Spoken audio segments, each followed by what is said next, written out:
Switching over.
Good evening, everybody. We will call the Belvedere City Council Committee of the Whole of February 27, 2023 to order. If the clerk will call the roll, please.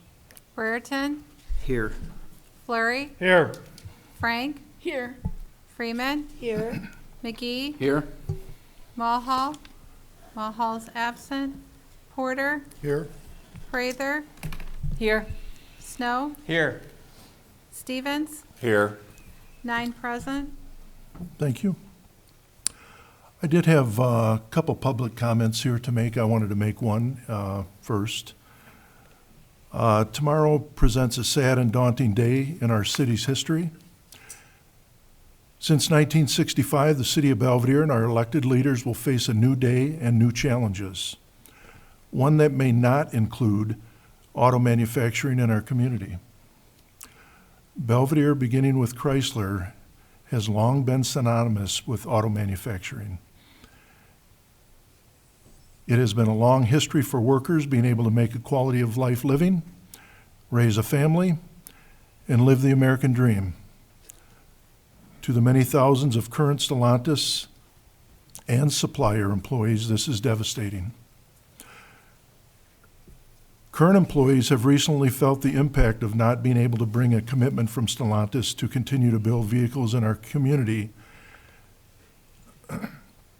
As mayor, I know I speak for not only myself, but for my colleagues on the city council and the entire community in expressing our deep disappointment that this deadline was not able to be avoided. Chrysler, Daimler-Benz, Fiat, and Stellantis has been our trademark too. The city of Belvedere and a company's manufacturing of automobiles in our community for nearly 60 years. And many of those employees who worked at our plant and its many suppliers, I know personally. Many are family, friends, and neighbors, and I cannot begin to express my disappointment and concern for them. I have done everything possible to work with our state representatives, including our governor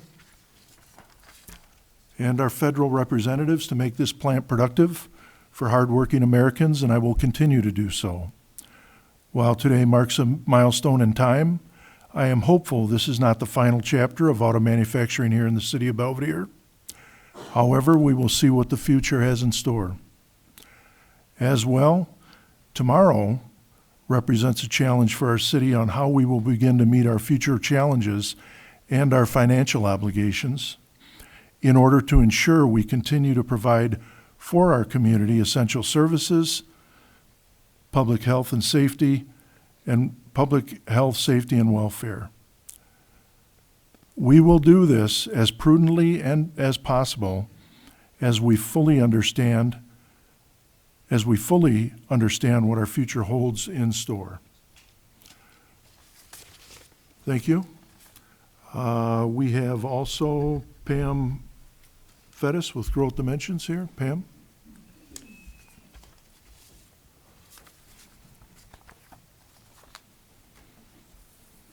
Thank you, Mayor. Thank you. Thank you. Good evening. I'm Pamela Lopez Fettis, Executive Director to Growth Dimensions Economic Development at 401 Whitney Boulevard in Belvidere, Illinois.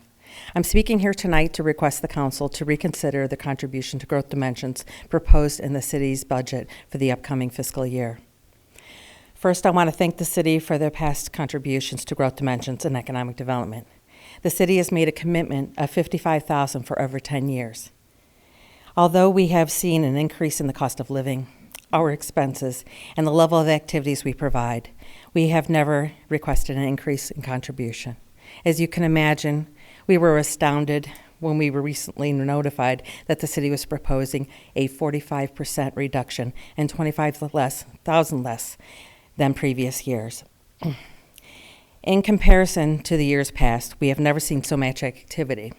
Belvidere has seen an influx in commercial and industrial projects to include General Mills expansions and new distribution center, Hamblock Ford, 815 Healthy, Crusader Clinic, Dairy Queen, Dairy Farmers of America, Box Stop, Ginny John's, Taco Bell, iTech, SpeedTrack, Midwest Refrigeration Services, Starbucks, Shell, Chocco and Shaw, MNC, Mark's Auto, Wild Cherries, Anytime Fitness, Miracle, To Catch, and much more to come. This growth has been evidenced by the growth in your revenues, the income you have seen and projected to see this year from new business development. They are evident in increases in water and sewer, property taxes, sales taxes, utility taxes, gas taxes, building permits, and planning. Investment in economic development is a revenue builder, so you have the resources to run departments as well as resources for police, fire, and ambulance.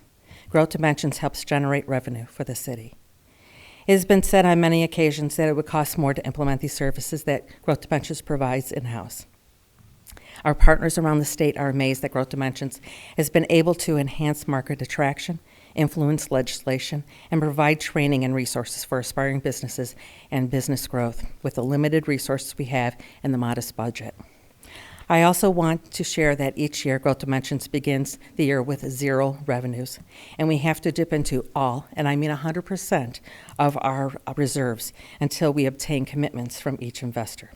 Our organization is a public-private partnership. With this proposed reduction, the investment from the public sector will drop to 40% of our investments. This sends a message to businesses considering to locate and grow in Belvidere. We ask you please maintain your $55,000 level of commitment as your investment in economic development and Growth Dimensions. I want to thank you for your time this evening. Thank you. Thank you, Ms. Fettis. All right, public forum, we have none. Reports of officers, boards, and we didn't have any other public comment, did we? Thank you. Reports of officers, boards, and special committees. Public safety unfinished business, we have none. Public safety new business, item A, police department update. Chief Woody. Thank you, Mayor. Council, last month I updated you on the department's most current applicant, Carlos Ochoa. He has since passed all phases of the application process and was appointed as a Belvedere police officer by the Fire and Police Commission. He will have a physical fitness examination in April, and if he successfully completes that, he will attend the Suburban Law Enforcement Academy in May. With that appointment, that does bring us up to our 44 personnel staffing capacity at this time. Going forward, on February 4th, Cops and Fire Testing Service administered the physical and written examinations for 12 entry-level applicants. The Belvedere Police Department conducted peer interviews on 10 of the applicants that passed the written. The Police Department will be meeting with the Fire and Police Commission tomorrow night to review and approve the written and peer interview scores. The Commission will solicit preference points from the candidates based on education and military. Officer Todd Moore has submitted an intent to retire dated May 3rd of 2023. He has served with the Belvedere Police Department for the last 25 years, and currently the Belvedere Police Department has 4 officers on medical leave. That concludes my report. I will entertain any questions you may have for me. Right, any questions for Chief Woody? Alderwoman Freeman? Thank you, Your Honor. I had a couple for you, Chief. How many officers are we down right now, did you say?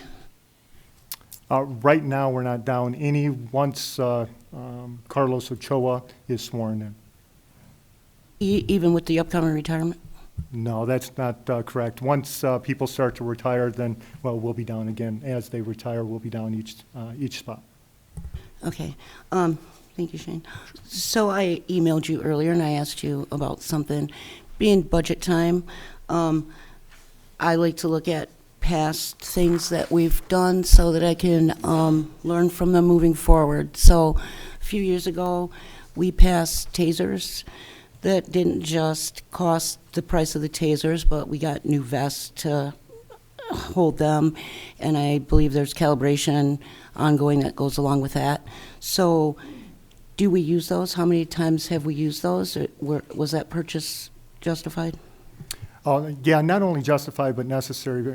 For those that either weren't here or may not remember, back in 2017, I presented to the council about 6 pages worth of information and statistics from both the Department of Justice and National Institute of Justice, just outlining why tasers were not only necessary but effective, the officer safety as well as suspect safety ratio in terms of when tasers are deployed. They have noted that injuries are declined about 60%. The city did budget roughly $35,000 over 5 years. So that was, I believe the city paid about $6,300 a year for that contract with Axon. But then there were some associated costs with the vests, which we explained was to remove some of those pieces of equipment that officers wore on their duty belt to get them off their hips and more onto their chest and divide that weight more evenly. Since then, over the last 5 years, we've used tasers 10 times. And I think it's important to understand where within our use of force tasers are authorized. Officers are only authorized to use a taser when they can articulate the fear of being physically attacked. And at that point, the officer has the ability to utilize that tool. And why that's important is because prior to tasers, the officer had a baton available to them at that same threat level, which would require the suspect to get within 2 feet of the officer in order for them to utilize that tool. Now with tasers, it allows that same officer to address that same level of threat up to 25 feet away.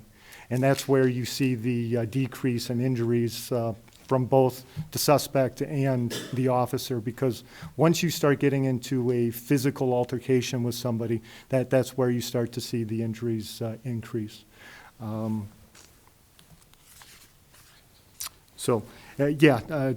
answer your question, in my opinion, that was definitely an expenditure that was absolutely necessary for my department, and I'm glad we do have that available to us. Thank you, Shane. Any other questions? Alderman Frank? Hi, Chief. I sometimes get letters from the Illinois State Police, and they ask for money for counties that do not get bulletproof vests. Do we have bulletproof vests? All of our officers not only have bulletproof vests, the city purchases them, subsidized by a grant through the Department of Justice, but yeah, the department supplies that for each and every one of our officers. That's good to know, because some of the counties don't have those. Okay, thank you. You're welcome. Any other questions? I guess the one thing, Chief, if you would comment on, I know that the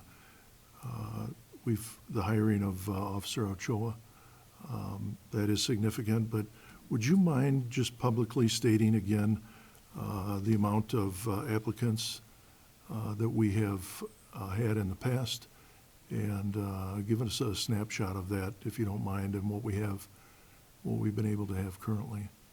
Yeah, the number of applicants has drastically reduced over the last several years for a variety of reasons. I mean, we've enjoyed years where we've had 50 to 100 applicants and, put them through testing. Over the last 5 years, we've seen that reduce down to, just like I explained in my report tonight, 12 applicants. Prior to that, the last one was 10 applicants, and not all of them, as they progress through the testing process, will pass each phase. I believe we ended up doing backgrounds on 5 applicants last time, which, it puts a strain on the resources that we have at the Belvedere Police Department, plus it just extends the hiring process and the ability to find quality candidates. Thank you, Chief. Any other questions? All right. And item B belongs to you, Chief Woody, as well? If I may approach, Mayor? Sure.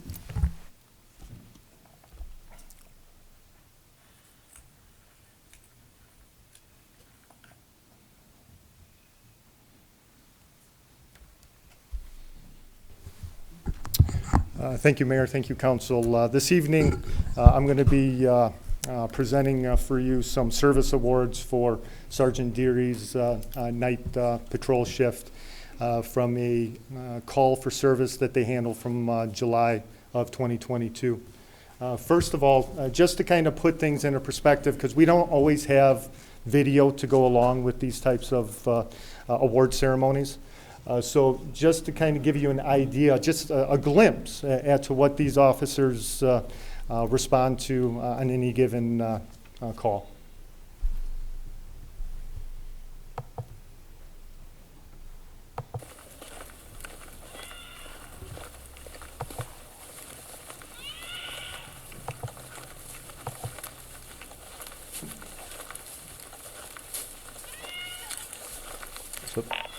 County 417, I have a girl screaming on the west side of the park by the river. This is Officer Jones' body cam. My car was left. Can you go again?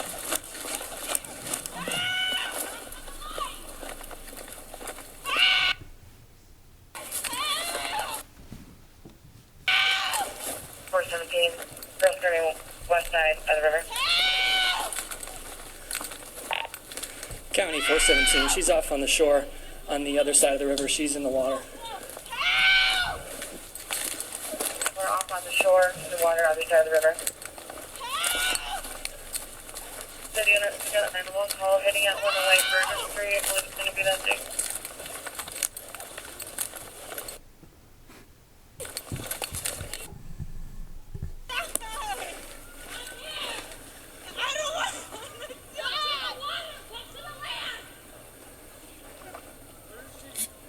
City unit, it sounds like someone just jumped into the river. 41060. County 417, she's drifting westbound. Stay westbound, 10-4. No, stay here for me. We've got officers getting around that side. They've got rope and everything. Which side of the river is she on? She's closer to the north side. Bro, go after her. Like, if Hang you on, can straight, hang on. go. The current's bad, guys. We don't need two people getting lost, okay? We've got officers on the route. Yeah, well, that dam's up there, okay? Who is it? Do you know who it is? Hey, I don't know. He knows how to swim in rivers, sir. Okay, do you guys know who this is? No, but Okay. it's a girl, sir. Come on. I am aware. We've got officers coming up, all right? They've got rope. Are they gonna go in there? Yes. Far out, sir. Yes, we understand. Sir, come on. Let us help Guys, you, sir. please stop. You're not going to get over there any quicker than we are.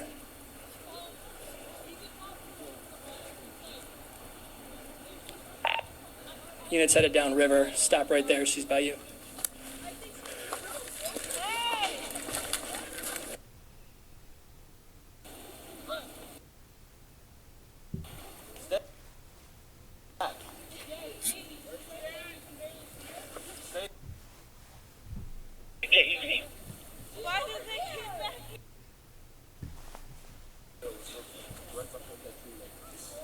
Can you float? I need help! We've got help on the way. Keep using your voice, bud! Hey, I can swim over there. Officer. Look, we got lights right over there. Officers over there, okay? You don't got nobody in the water. She's right in the middle. There's All right. no point doing nothing. Guys, If you were in there, You're not- you want someone to come help you? yeah, absolutely. And that's what we are doing. We do not need you guys to get lost in a dark river trying to help her, okay? I very much appreciate it. He's done. I used to swim in the river. Charlie 50 from River Drive.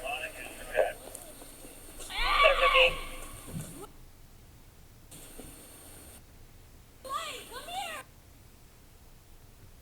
County 910-6. Contact the fire department, see if they can get a boat down here. Jennifer, they were paged out. I will page again. I'm trying! County 474, what's going on? All right, we've got an officer going in, guys. Do not go in the river. Go again. Guys, 401 for now. She's drowning. she is not. Okay, she's Yeah, pretty much. she is doing a good job. That is an officer right there.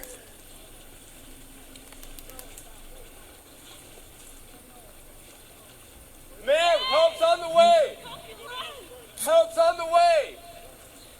Float on your back.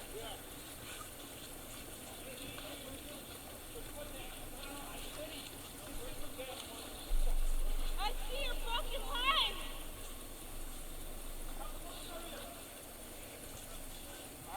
You okay?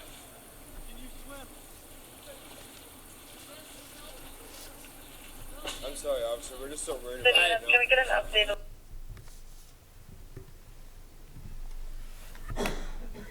Okay. Like I said, that's just a glimpse into what these officers deal with on any given night. What you don't get to see from that video is the controlled chaos on the other side of the river. That is coordinated and orchestrated by Sergeant Deary. But I thought it was important to show how not only the efforts and the coordination that Officer Jones had shown to get help there, but recognizing that he needed to stay there because otherwise, if he didn't, we were going to have more people in the water, and you know, you're talking about a mass rescue. So, in addition to that, on July 12, 2022, at approximately 11:45 p.m., Officer Anthony Jones, while handling an unrelated call for service, asked by one of the witnesses to check the welfare of a female at Doty Park. Officer Jones was told that the female had possibly been the victim of domestic battery and was hiding out in the park. Officer Jones began checking the area when he heard a voice yelling out from the Kishwaukee River. Officer Jones immediately requested additional officers and moved towards the female's voice. As Officer Jones got closer, he could see a female in the middle of the river treading water. At this point, the yelling he was hearing was from the female yelling for help. Officer Jones began updating the responding officers of the female's location, and he continued to track her movements as the current swept the female down the river. Officer Jones was able to direct the additional units to the area where the female was in the water. At this point, the female was flailing her arms and struggling to keep her head above water. Officer Barillo, followed by Sergeant Deary, entered the water, and once they were able to get the female, they positioned her on her back to keep her head above water. They found an area they could touch, angled themselves to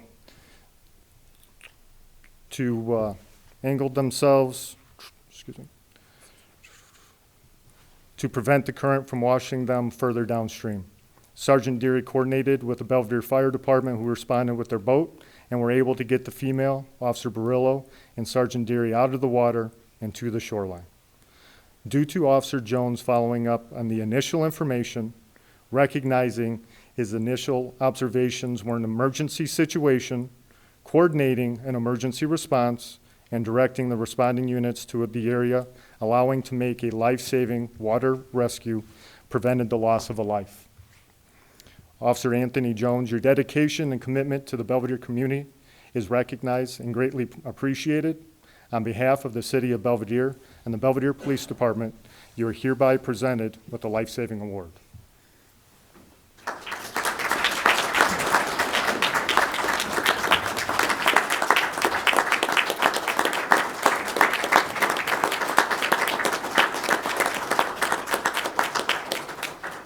So, in addition to the certificate, this letter from the chief that will go into his personnel file, he'll also receive a service ribbon that he'll be able to place on his uniform for special occasions. So there's that. Thank you, sir. I've promised Officer Jones that Sergeant Deary is going to have to do all the talking. So we'll go ahead if Sergeant Deary and Officer Barillo, come on up. What's that? I know you did. Not your call.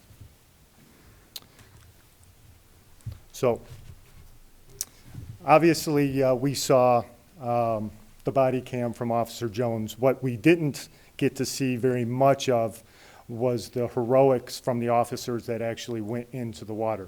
I know Officer Jones lit one of the officers that was swimming, happened to be Officer Barillo. And Officer Barillo was able to make it to the female first, followed by Sergeant Deary shortly thereafter. On July 13, 2022, at approximately 12:10 a.m., Officer Barillo and Sergeant Deary overheard Officer Anthony Jones on the radio advise he had a female floating down the Kishwaukee River from Doty Park. Officer Barillo responded to the area, was able to see the female in the dark water as he illuminated her with his flashlight. Officer Barillo could see the female struggling to keep her head above water, and her arms were flailing as the current swept her downriver. Officer Barillo found an area on the shoreline that allowed him to enter the water. There was no way for Officer Barillo to know the strength of the current or how the drag of his uniform would affect his ability to swim to the victim. Nonetheless, he entered the pitch black water without regard for his own safety. The last thing we could hear was Officer Barillo telling the female that he was coming for her. Officer Barillo swam against the current across the river to the female, who was still terrified and screaming for help.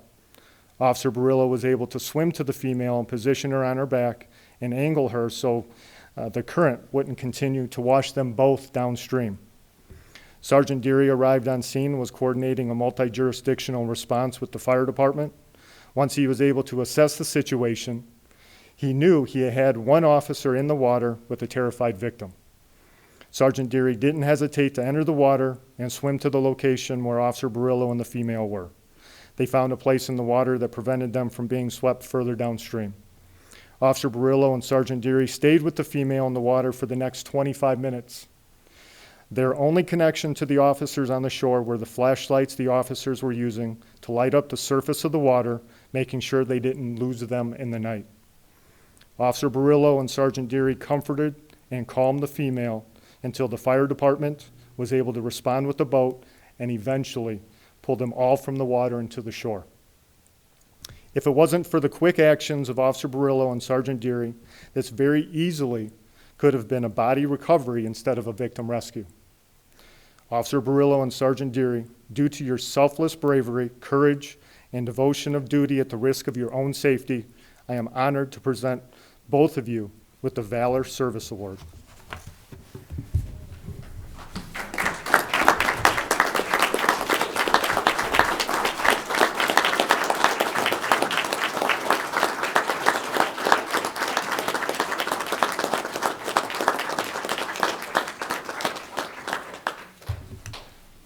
So they too will also receive service ribbons to put on their uniforms, as well as memos to go into their personnel file.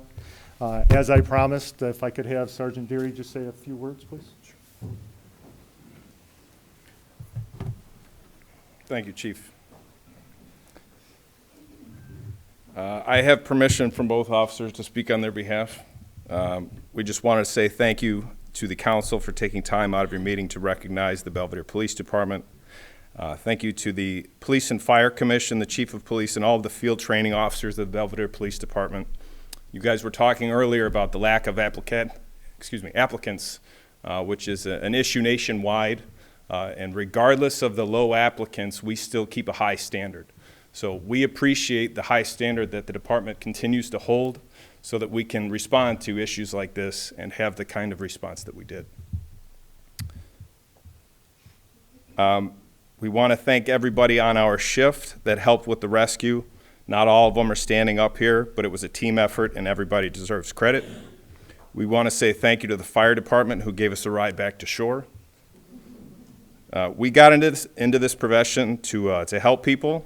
We're all happy that we were able to help out that night. We love the job. We love being able to make a difference in people's lives for the better.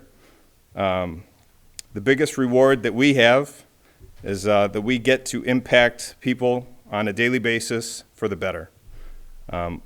I personally am honored to be tied to Officers Barillo and Jones and all of the other first responders that came together that night to help somebody in need. It was a nice night for a swim. Thank you.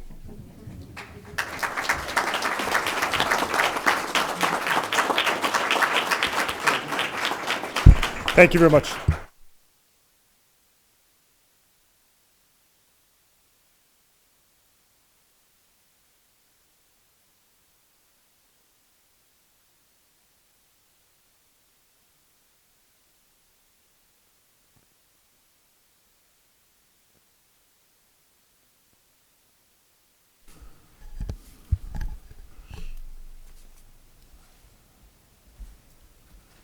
Thank you, Chief.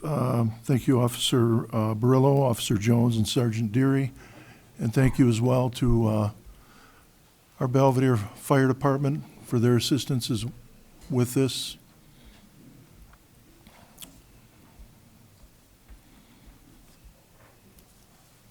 Moving along the agenda, we have item C, our Fire Department update. Chief Shadle. Thank you, Your Honor. I would just like to add to that. On many occasions, personally, I've witnessed the police officers and the police department respond to calls and put themselves in danger to assist people. I've, in addition to that, seen water rescue on every single fire I've been on. There's been actions taken by the police department to assist and save lives. One that comes to mind, especially the Jackson Street fire, they were right in there with us, breathing smoke without the equipment that we have, and definitely aided in the number of lives that were saved that day. So just to pay them proper respects publicly following that note. So thank you to the police department. As far as the update in the last 30 days, the fire department has responded to 259 calls for service. I'll briefly go over some of the highlights to that. On average, that's 8.6 calls per shift. Over that time, there were 8 fires that they responded to. 2 of the fires in town, one on East Lincoln was a garage fire that was put out right away. And the second one on Highline in one of the apartments was a kitchen fire. That kitchen fire happened to come in at the same time during the ice storm. You guys all remember the ice storm that we had.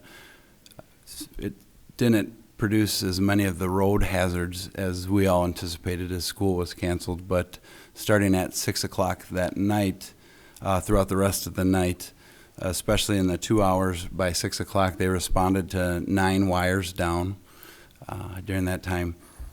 One of the wires down was causing a situation where it was backfeeding electricity into the house. And although repeated calls to ComEd were made, they were overwhelmed by the amount of emergencies from the ice emergency.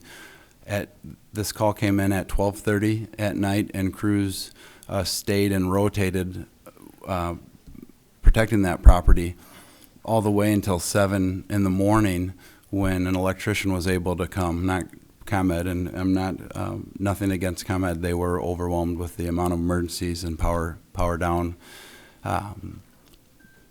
Throughout that house, it was actually backfeeding, and in random spots, it was overheating different metal objects in the house, like nails in the vent pipes. Some of them were red hot, and luckily the house didn't combust. Crews were on scene making sure of that, and they, all the way through the night, made sure that that property and that resident were safe. So hats off to those guys for doing that. During the past 30 days, they responded to 153 medical calls, 6 car accidents with injuries, 2 gas leaks, 5 carbon monoxide incidents. And again, we don't call it a carbon monoxide incident unless carbon monoxide is found. So a note to the residents, make sure you have working carbon monoxide detectors. I had already mentioned the power lines down. So that is a brief summary of incidents, but breaking down some of the medical calls, very similar to a typical month. 17 of those calls were for residents that had fallen and needed assistance. We did have one welfare check that was indeed a deceased person, 7 back injuries. There were 7 traumatic injuries, 8 seizures, and 7 suicidal subjects that they responded to and assisted. I always like to report to you guys auto aid given and received and mutual aid given and received. Last month we gave auto aid 1 time, we received auto aid 1 time, and we gave mutual aid twice and received mutual aid twice. The difference between mutual aid and auto aid is auto aid automatically happens based on the type of alarm throughout the county and to Cherry Valley. And mutual aid is when a community needs extra help and they activate a box card through the MABUS system and request either engines or things like that. So that completes the summary of calls over the past 30 days. Our new engine, the pictures of the engine actually look like an engine now. So they said November was when we ordered it. We knew it was going to be January. Then we thought February, but now it's looking like March. So it is getting closer. And when we report on that, we'll have a final inspection.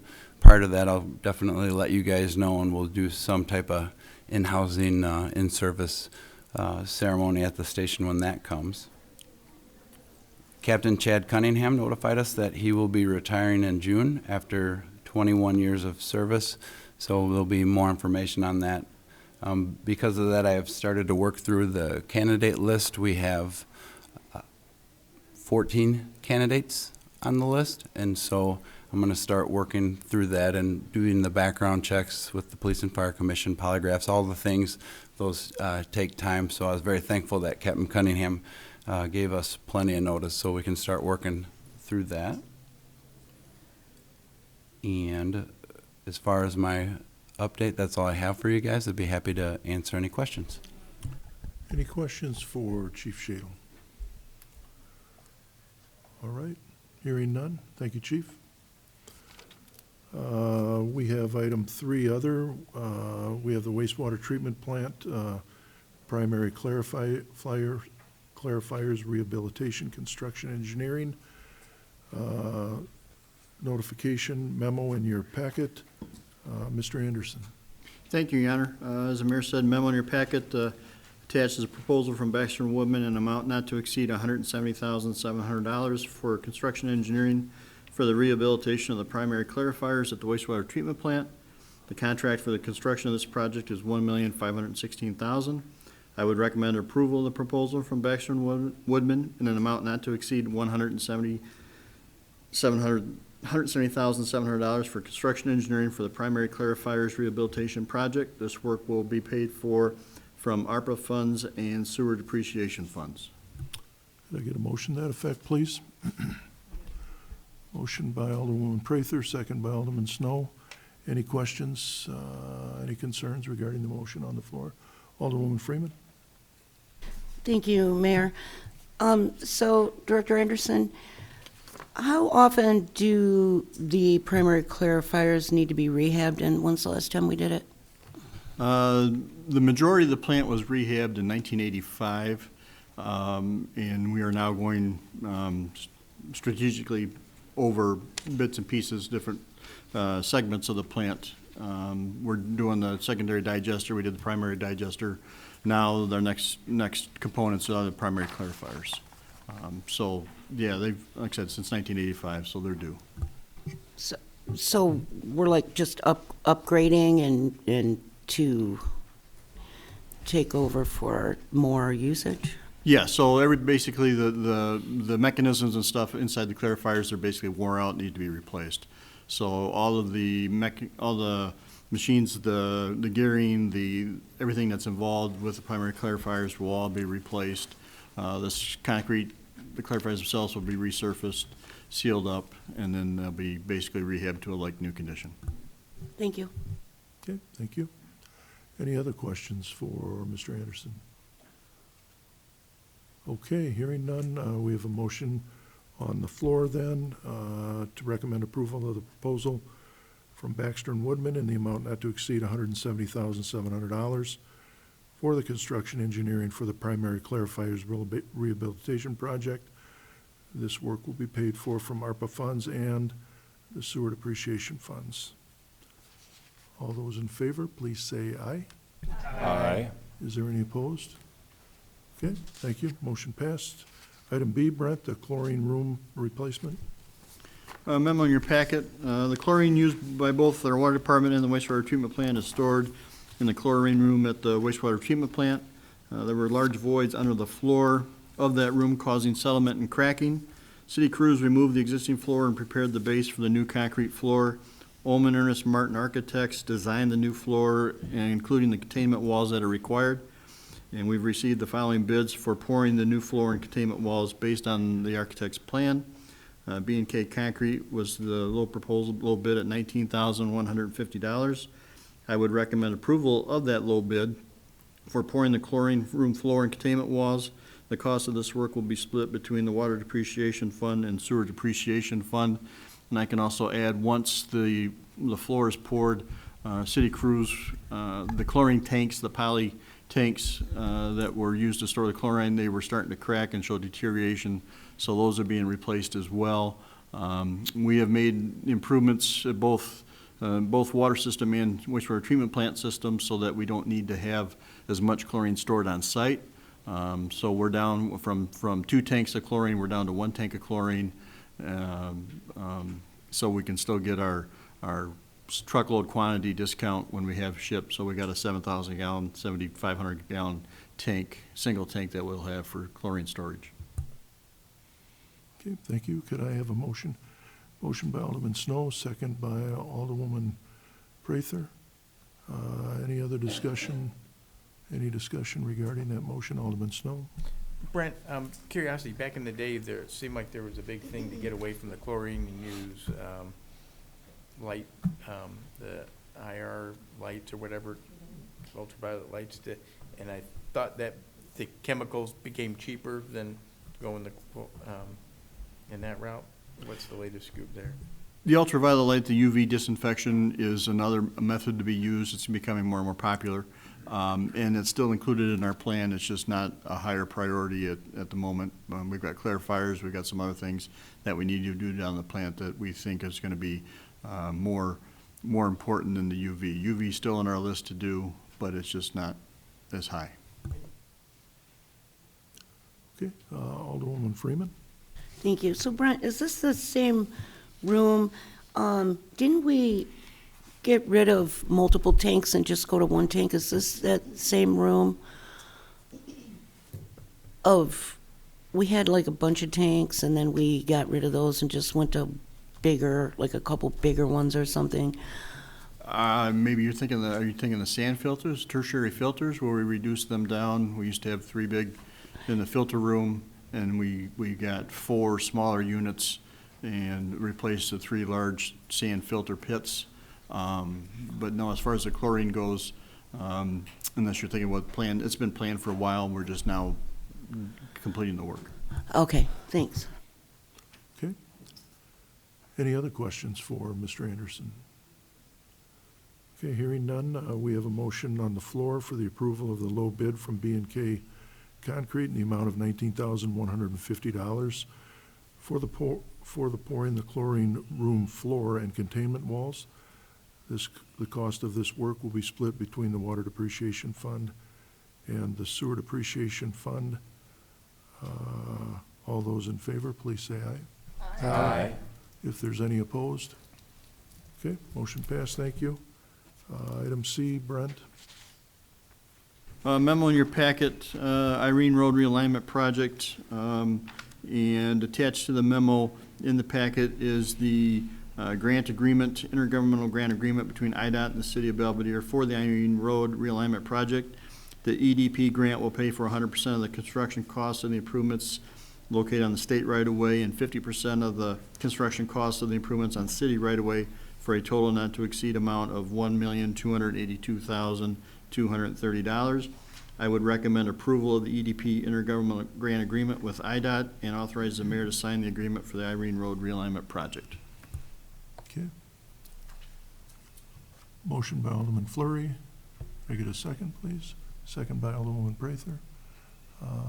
Discussion, Alderwoman Freeman. Thank you again. So Brent, they're paying for 100% of the state's part and 50% on the city side.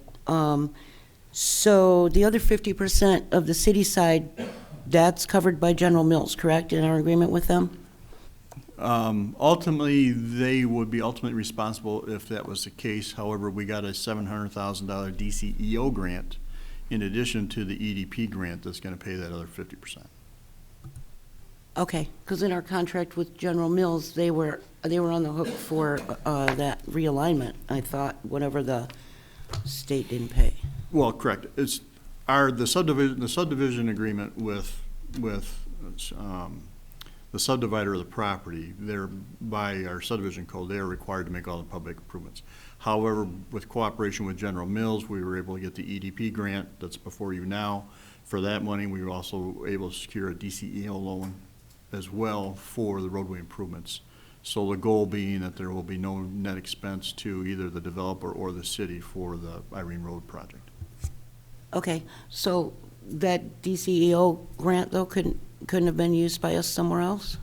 No, it was specific to this project. Thank you. Just for clarification, that was the help that we had requested from the state, and Representative Vella had actually helped us to be able to get the funding to be able to make that happen. That'll definitely have an impact on any future freight traffic, on Irene Road. So I don't know if in regards to economic development, if there's probably any other higher priority that he could have gotten us help with. So, okay. Any other questions?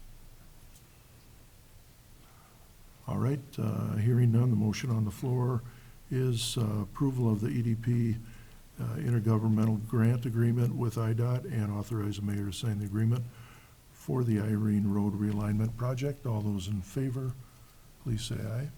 Aye. If there's any opposed? Okay, motion passed, thank you. And item D. Next up is a resolution, the resolution authorizing the mayor to execute the local agency company agreement for the development of Project Kelly. This will be to approve the agreement between the city of Belvedere and General Mills.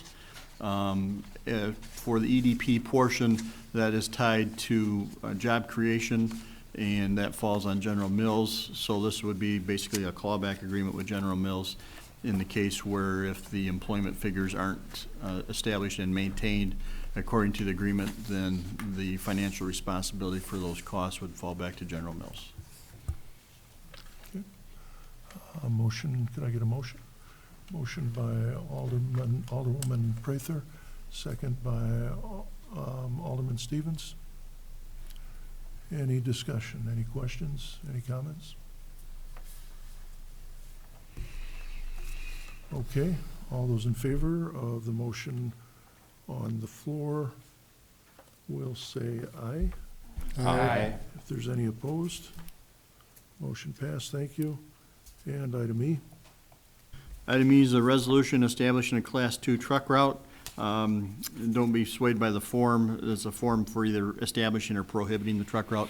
In this case, we're establishing the truck route, which is Irene Road, now that the city's jurisdiction. And that is due to the fact that we are going to be utilizing TARP funds as well on this roadway project. So in order to utilize those TARP funds from IDOT, we have to pass a resolution establishing that truck route. So I would therefore recommend approval of the resolution. Okay, motion by Alderman Snow, second by Alderman Porter. Any questions regarding the motion on the floor? Alderwoman Frank? Okay, Brent. What I don't understand is the Class 2. What is a Class 2 truck? Basically, it's up to the 80,000 pound routes.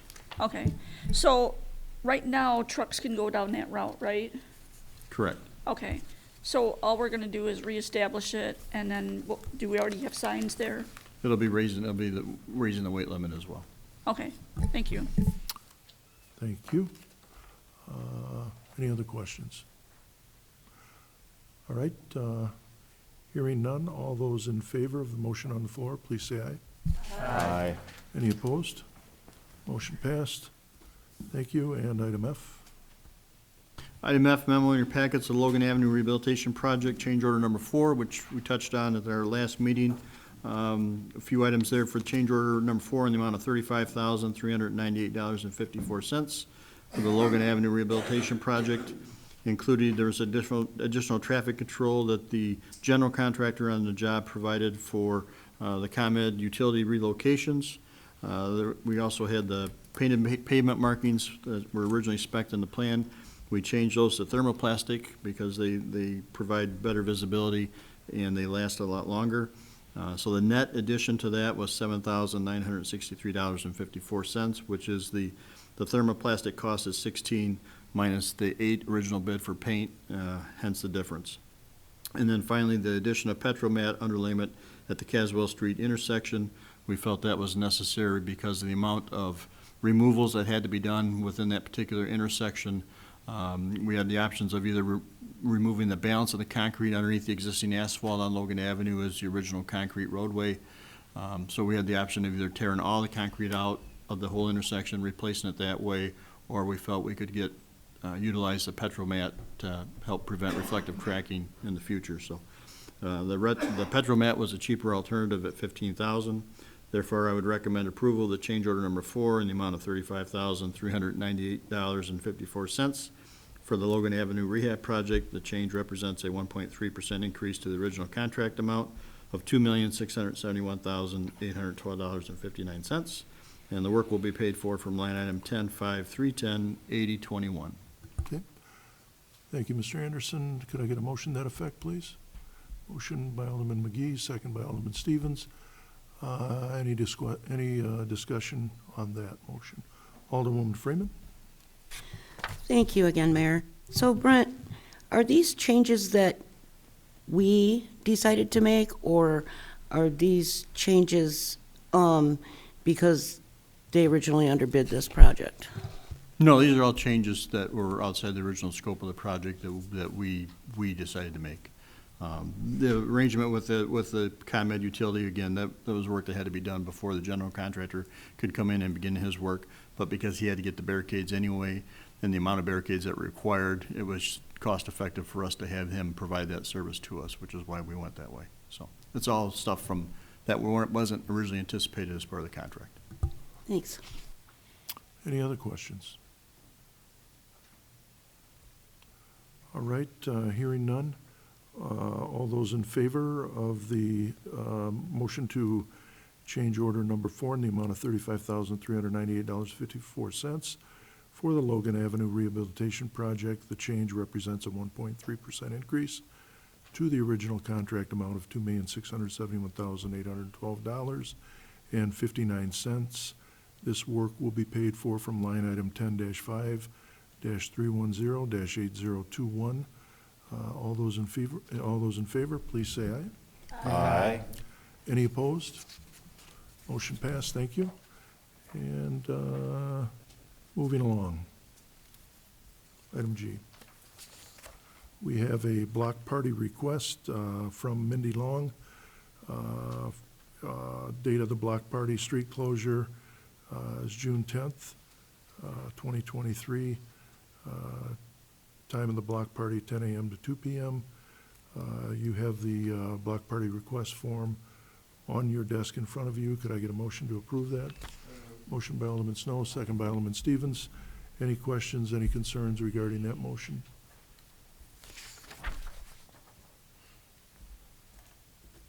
Okay. Hearing none, all those in favor, please say aye. Aye. Any opposed? Motion passed, thank you. And we have parade resolution in your packet.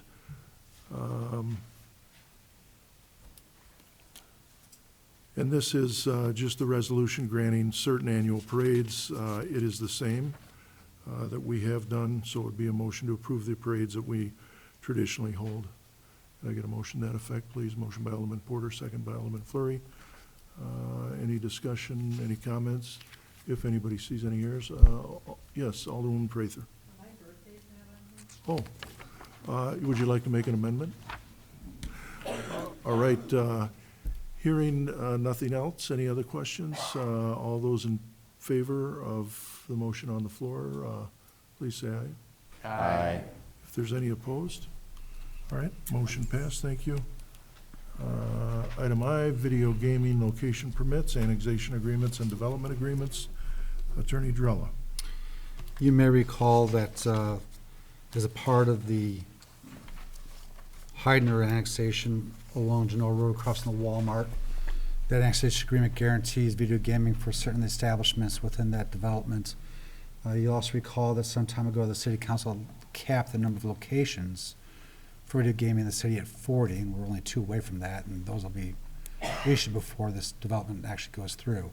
So what this amendment does is it proposes allowing video gaming without a location permit only in areas where the city council has approved it through an annexation agreement or a development agreement. So essentially, the city council still holds the keys to whether or not video gaming be allowed at a specific location. But if you do an annexation agreement like we did with respect to the Heidner Group and the new truck stop, they would not have to get a location permit. We'd have to worry about expanding the number and decreasing the number and things like that. It would just be automatic. So you still hold the keys to it. So the actual ordinance I've already drafted is attached, and all it does is add that new subsection, which is subsection F to the existing ordinance that sets that forth, that if there's an annexation agreement or development agreement the council approves, that approves video gaming, it'll be approved at that location. Okay. Any questions? Alderman Snow? Okay, I'm sorry, Alderman Snow. Second by Alderman Porter, thank you. Alderman Snow. So, if for some reason the gaming, they violate something and they get their license pulled from that location that got annexed in, they go back into the pool as reapplying for, or if they let their special use because whatever, they go defunct and a new person takes over, that kind of stuff. So keep in mind, location permit has nothing to do with the licensure. That just says we've okayed this location to have video gaming.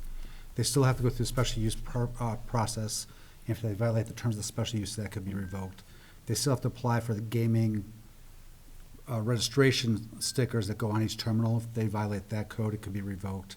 Of course, if they violate the state statute, that can be revoked as well. All this does is say the 40 location permits we have out there don't apply to the annexations if we've agreed to it. But is that for the initial annexation versus if there's a lapse, say a year goes by, Oh, and they don't exercise their license at that point, what happens then? No, what I did put in there, if they shut down, yes, they could restart. And we'd have to do that under the terms of our annexation agreement. So regardless, they would still get that. But if it's revoked for other purposes, for example, violation of the Video Gaming Act, they lose their liquor license, things like that, then yes, they'd have to cease video gaming until such time as they're in compliance again. But then they would automatically be eligible because of the annexation. Correct. No different than anybody else, right? If you have a location permit, if you cease video gaming for, I want to say 6 months, but don't hold me on that one, might be 3, then it goes back into that pool. But these are essentially not part of that pool. They're Right. distinct from it. Right. Okay. Any other questions? To answer your question, though, once that annexation agreement expires, if then they discontinue, they'd have to reapply and go into the pool. It's only during the term of that agreement that they have their guaranteed location. Alderman Porter? Yeah, I was just wondering if this is site-specific for this, just for the truck stop, or is this in general? And if it is site-specific, do we need to list that in this ordinance? No, you don't want to list it in the ordinance, because what I did do is, while right now that is the only site it would apply to, if, for example, you have a new annexation come through on another area of town where you want to allow video gaming but didn't want to count against the 40 permits out there, you could then in that agreement do it. You would not have to amend this ordinance. So it gives the council flexibility in future annexations or developer agreements to allow the video gaming without applying against the 40 cap. But it's up to the council. Any other questions? Okay. Hearing none, then, we have a motion to amend section 14.452, permits required to allow video gaming pursuant to an annexation agreement or developer agreement without a location permit. All those in favor, please say aye. Aye. Any opposed? Motion passed, thank you. And item J. Ambulance Billing Services Agreement. Chief Shadle? I actually will turn it over to Attorney Drella. He's finalized the agreement with the EMS-MC. Went through our legal department and their legal department. And what you have before you is the agreement. And Attorney Drella, go ahead. Chief knows as well as I do. And so does Shannon, actually, at this point, because she's been very helpful in proofreading the documents. As you know, we have to actually bill for providing the ambulance services. This is not setting the rates. We'll be doing that in the future.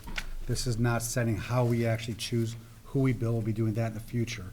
All this resolution does is hire this company to handle the billing with whatever regulations we decide to do in the upcoming weeks. As you know, they were the low bidder. We bid 3 different companies to provide billing services to the city, and they were the lowest bidder at 4% of gross receipts.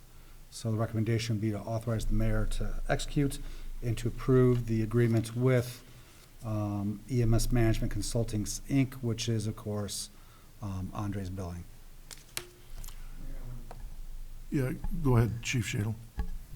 I would just like to add real quick, I was unable to attend the meeting where you guys went over this information, but in addition to being the lowest bidder, they are the largest company. They specialize in this. This is what they do day in and day out. Rockford Fire, a lot of other large agencies, I got extremely positive feedback from this company in their reporting, and not that the other ones weren't great companies too, but there was extremely positive feedback and professionalism. They were also the ones that provided myself all the revenue data for 2021, as they were the biller for Lifeline. And so they were extremely responsive and provided all that even when we weren't a client and when they didn't even know we would potentially be a client. And so for all those reasons, that's why I went through this recommendation. I just wanted to add that for the record. Thank you, Chief. Could I get a motion on the floor? Motion by Alderman Stevens, second by Alderwoman Prather. The motion on the floor is then a resolution authorizing the mayor to execute a billing services agreement between the City of Belvedere and EMS Management Consultants, Inc. Any other questions? Alderwoman Freeman. Thank you. So I guess my question isn't so much about the billing services, but I know we approved Metro as a city, and then I saw that District 2 was going to put a referendum on for their people, and I wanted to know, city residents pay county tax, and county people obviously don't pay city tax, but would that be double dipping on the city people? And I talked to Chief Shadle today, and he said no, that District 2 is its own entity, and only District 2 people have to pay for that. My other, I guess, concern is if District 2 does not pass this referendum, and I asked Chief Shadle, how will that affect us as far as we do share services with District 2? And he explained it to me, but I told him I would probably ask him to explain it to the people at home and the rest of the council if he wouldn't mind. Chief. That is a very important question, and yes, just to be clear, they're in the same situation. They're going to anticipating a cost to provide the service that was once provided for them as well, and we do work together as District 2 Fire surrounds us. And yes, you are correct. If you are a resident that lives within District 2, you'll have a separate item on there for that. They are a taxing body, and it's separate. To verify that, I did pull my tax record for my house and saw that they were not on there. And also, if you live in the county, they don't see the City of Belvedere tax on their tax bill. So they are truly separate.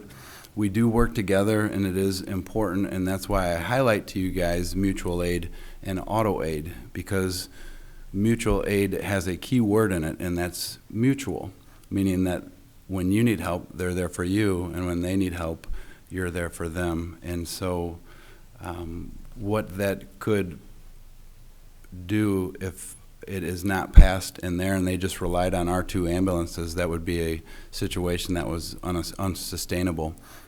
If it was allowed and we responded to their calls as well, we wouldn't have 2 ambulances dedicated to our city, which they are paying taxes to provide the ambulances to be there. We talked about 91% of the time, 2 ambulances would take care of that.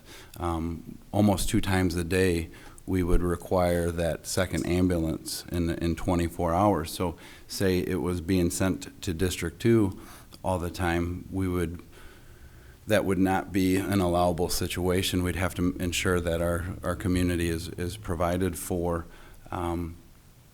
and vice versa, because you guys had the option, well, what if we do nothing? So what would that look like? If one or the other did nothing, then the other one wouldn't be able to allocate their ambulances to provide that service on a regular basis. Mutual aid is not to provide the services that occur on a regular basis. So on a regular basis, we wouldn't be able to provide that service for District 2. So, and vice versa, had we not set ourselves up to have 2 ambulances dedicated to the city, we would have been in that same boat. So what does that look like? That looks like relying on a private ambulance from who knows where to respond when you call 911. More than likely coming from Rockford, because of the number of hospitals and nursing homes and everything in Rockford. Those ambulances are there and around, and if they're available, they'll respond. And so if one entity does and one doesn't, or vice versa, they would be relying on private ambulances to be available, hopefully, to respond. And what any community that doesn't secure that service like we did, it would create a situation where you don't have reliable service, meaning that you call 911 and maybe an ambulance is close and is available, and they come. And so my hope is that they're able to provide their ambulances, as those two ambulances are going to be dedicated to the city, and then when they need help and ours are available, we'll help them, and vice versa. And so that is the importance of why I track auto aid and mutual aid. So you guys know, yeah, we oftentimes are sending our apparatus to help another community, absolutely. But when we have a fire, we have 7, 8, 9 different communities helping us. And those are for those rare, not routine. So we could never, and no community or taxing body could ever, for a routine basis, rely on another community to provide it, because then the aid wouldn't be mutual anymore. It would have to be called regular aid, and that would be a unsustainable situation, leading that community to longer response times and very variable response times. 91% of the time we would have a 4-minute response. We've secured that for our community by doing this for them and making sure that this is in place. And so it is important, and it is critical to be able to provide your basic routine services for the community. And I just thank the council for recognizing that here and allowing that to move forward here. Continue. So basically, to wrap that up, if they don't approve that, then we will no longer be in a mutual aid situation with District 2 as far as ambulance service? So I definitely can't say that. It would strain the balance of that relationship, and probably we would have to look at creating an agreement or not having an agreement to provide that service, because if we are out of balance and our ambulances aren't in our community when we need them, and the community is being taxed to provide them for them, we would have very upset constituents. They would reach out to you, and then you guys would reach out to me and say, what are you doing to fix this? And then something would have to be done. So hopefully that situation doesn't happen. I can give a short answer. The easy answer is you're correct. If they did not have their own ambulance service provided that was mutual with our own, we would either have to cease providing the ambulance service to District 2 or enter into agreement with them whereby maybe we increase our ambulances with Metro by 1 or 2 ambulances, but they pay a commensurate amount to do that, so that covers those costs. But no, we would not be able to provide ambulance service for all of District 2 without compensation. Yeah, I think it's important to note that District 2 residents have a decision to make. City of Belvedere has already made our decision, and but that's it's going to be an expensive one for us. So the District 2 residents, they'll have that decision as well to make. So we have a motion and a second on the floor. Is there any other discussion? Okay, hearing none. All those in favor of the resolution authorizing the mayor to execute a billing services agreement between the City of Belvedere and EMS Management and Consultants, Inc., will say aye. Aye. If there's any opposed? Okay, motion passed, thank you. And we'll continue on here. Item 4, Finance and Personnel, unfinished business, we have none. Item 5, Finance and Personnel under new business. We have item A, Finance Department update. Ms. Hanson? Thank you, Mayor. First of all, my apologies for coming in after the start of the meeting. I had a family member that was in need of assistance. I will forego any updates and move to the general fund budget presentation. Okay. And while that's warming up, before we begin, I wanted to thank you for your discussions at the last committee of the whole meeting relative to the budget books. Our plan for later this year was to introduce an alternative format and suggest changes to the process as a whole as we look for efficiencies. So your discussions were very much appreciated. Each of you should have at your desks a one-page document entitled Exhibit A. This is a page taken from the current year's budget, which is attached to the ordinance and posted on the city's website. As you can see, for each line item, it gives the previous year's actuals, the current year's budget, and the request for the next fiscal year. As the format already exists and provides necessary information, please review it when you have a moment. We will bring this topic back at a later committee of the whole meeting to discuss the possibility of using this or a similar format with the goal of having an agreed upon format before drafting the fiscal year 25 budget. So if we could now, oh wait, why do I not?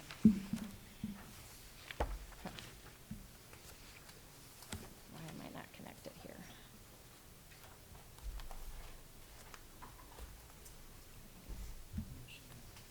We need a signal. There we go. There we go. All right. So please note the next fiscal year comes with a number of significant unknowns, including the idling of Stellantis, the city's first year of contracting for ambulance services and related billing, and the continued increase in overall goods and services. While we anticipate residential, industrial, and commercial growth, revenue from that growth will be recognized at various intervals throughout the year, with some not recognized until the following fiscal year. Therefore, what we present this evening aligns with department budgets already reviewed, and that revenues are conservative and only necessary expenditures are included. As we review each line item, we encourage you to ask questions as we are on each page so we can work towards final numbers by the end of the meeting. All right, so. Real property taxes. Council voted in December to increase the tax levy by approximately $250,000. The additional revenue will be realized in the police and fire pensions. Therefore, there is no change in this line item for fiscal year '24. Hotel motel tax. Oh, I'm sorry. Alderwoman Freeman? I just want to go back to page 1 of 51 before we start going into the little ones here, if I could.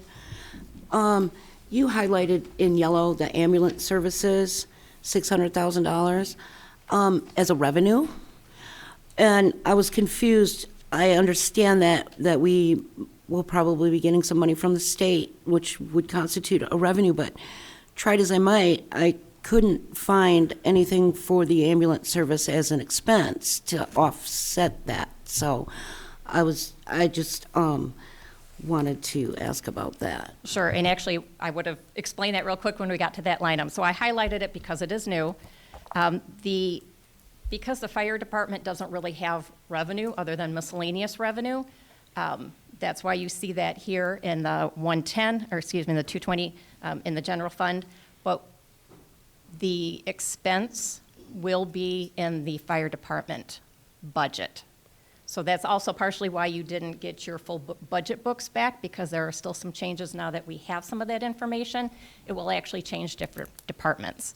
So the expense part of it shows up in the fire department budget, and the revenue, which would be the billing, our estimated what we would be getting from billing revenue, is what you see here for the $600,000. Thank you for that. Mm-hmm. Thank you.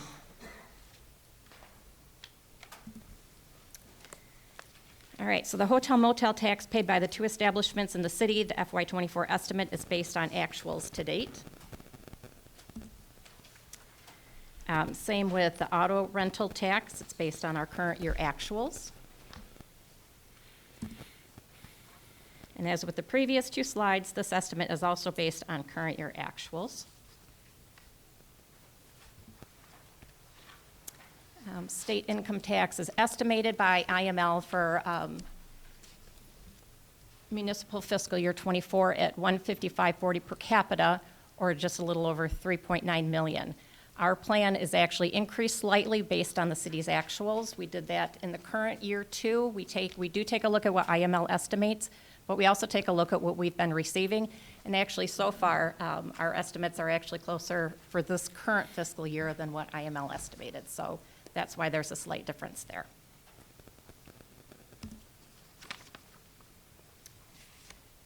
Home rule sales tax, again, estimated revenue for FY24 is based on current year actuals.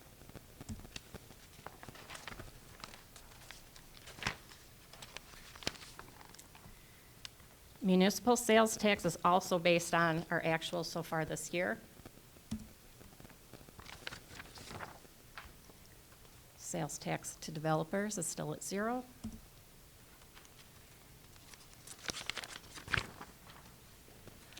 Local use tax. This is items purchased outside of Illinois but used within the jurisdiction and would have been subject to sales tax had they been purchased in Illinois.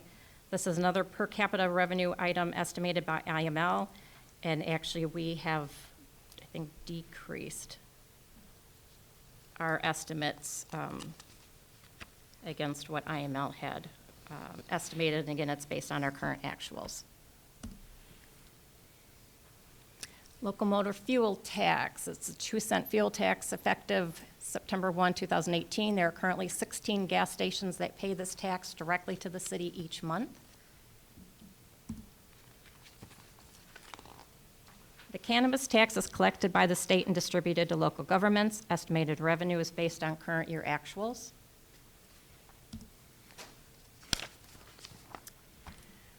Replacement taxes. Corporations, partnerships, trusts, and S corporations pay this tax that is collected by the state and replaces lost revenue when the state discontinued imposing a personal property tax. Again, based on actuals for the year so far.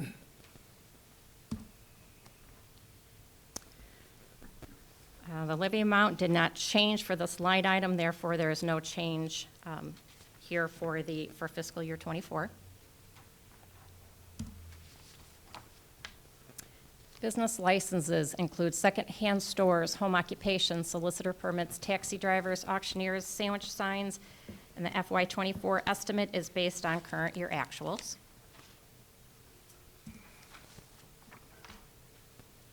Liquor license fees. Its budget is based on the actual number of licenses currently issued.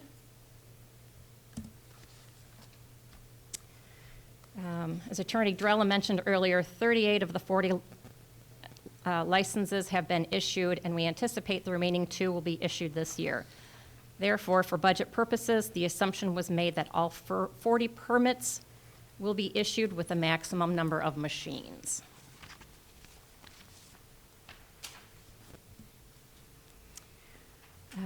Revenue received from court fines is based on current year actuals. Parking fine revenue estimate is based, again, on current year actuals.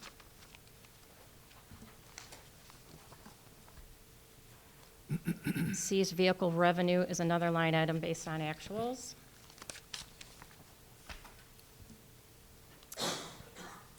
Engineering fees for subdivision is again at 0. Video gambling revenue estimate is based on, again, current year actuals.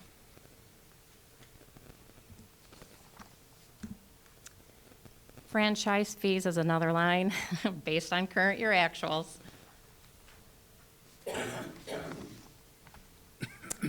Death and birth certificates. The city charges $14 for the first copy and $6 for each additional copy and pays $4 per certificate to the state. As it's difficult to estimate the number of certificates that will be issued, revenue is based on current year actuals.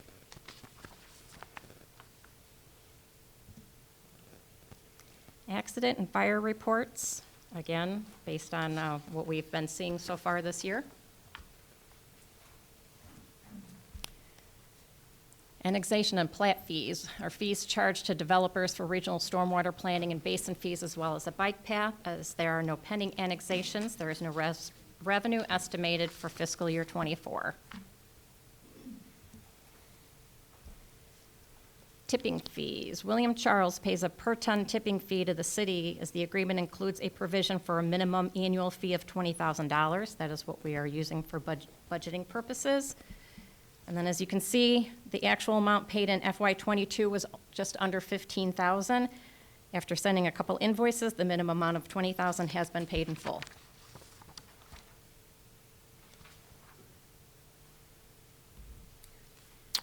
Alderwoman Freeman, thank you. So our tipping fees, they used to be really high, and then they started going down in like 19 and have been dropping ever since. How were they so high, and why have they been dropping like that? A great deal of the high increases when they're doing a lot of road construction projects in the area, the I-90 expansion, things like that. As those construction projects have dried up, they're not selling as much aggregate out of the quarry.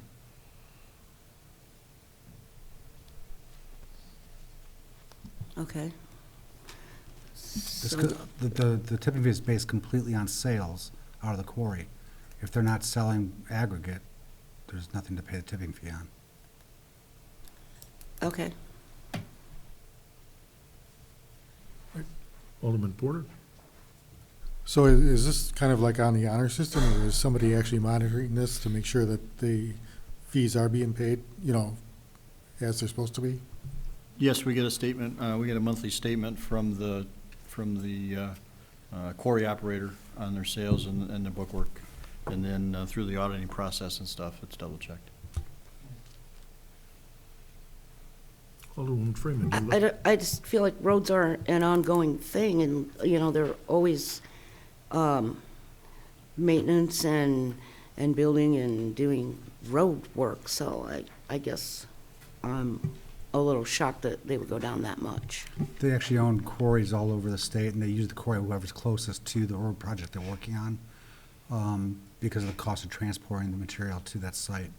Now, for example, with the General Mills construction project, if the successful bidder can work out a contract to get their material at a reasonable price, then you might see an increase again in the tipping fees from the quarry, but it all depends on who they sign the contract for the aggregate that they use. I mean, because the whole point is a lot of people don't like quarries, and there was a big thing out there with floaties and stuff. And I think the upside is the revenue, but it doesn't seem like there's a lot of that. So just an observation. Hopefully on the horizon, their state is scheduled to start rework on I-39, and the thought process is when that starts, we may see some more heavier activity again, similar to what we saw with I-90's work in relation to this quarry specifically. Thank you. Thank you. Any other questions? All right, Ms. Hanson? Fuel charges, fuel purchased by Boone County Council on Aging, water, sewer. For example, fluctuating fuel prices make estimating difficult. This number represents the current year actuals. Interest income. The assumption is 3% interest on our reserve balance of approximately $8 million.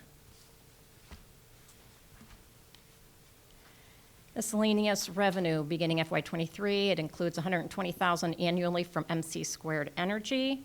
The reduction from 23 to 24 is revenue received from Dairy Farmers of America as they no longer utilize space in the Leith parking lot.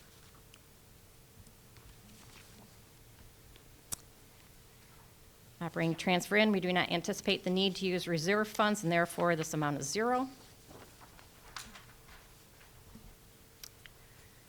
Property taxes. The increase for FY24 is a result of the increased levy approved in December 2022. Like I said, the extra $250,000 was shared between the police and fire pensions.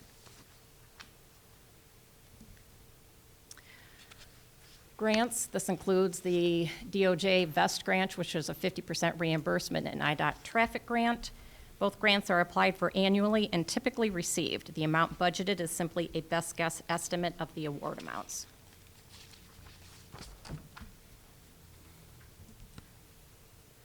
Police court fines includes DUI fund, police vehicle fund, FTA warrant fees, arrest agency fees, highway hireback fund, and drug enforcement. Again, another one based on what we've seen so far this year. Sex offender registry. The city collects an annual $100 registration fee, retains $35, and distributes the remainder to various state agencies. So if that number goes down, that's a good sign, right?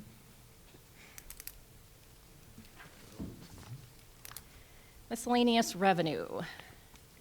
Includes ILEAS reimbursement, vehicles and equipment sold, police range rental, warrant fees for outside departments, donations, and things like that.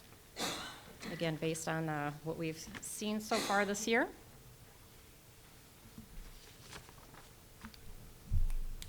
School resource officer, oops. Okay. Alderwoman Frank, did you have a question? Thank you. Yes. Mhm. Thank you, Mayor. Okay, so going back to the miscellaneous revenues, I know you did say that you don't like miscellaneous. in the budget? Revenue, I don't mind, it's the Oh, okay. expenditures. Okay, the expenditures, I'm sorry, then, thank you. So, there's no numbers below, so are there, numbers that go with the $35,000, like the SRO? I mean, are there calculations for the lower half of our page? So, yeah, because I don't think you received those in this. If it's something you want, if you want to see the breakdowns, I can certainly provide them to you, since I don't have them here. Well, just curious to some of them. Okay, thank you. And Go really, ahead. the only one that has kind of gone down, and that's why you see a drop from 53 to 35, is just the anticipated donations. I think we had a larger donation the previous couple of years, and that's the difference right now between the 23 and 24 is anticipating fewer donations. I do have a question. Okay, as well. thank you. So the top list on that miscellaneous is the SRO school, but on the next page, you got SRO. Right, yeah, that was actually moved to another line item. I just, because it had come out in the past, I kind of left that group alone, but it's, a lot of those are actually at zero because they've been moved. You'll see notes in other slides that they've been moved to other accounts.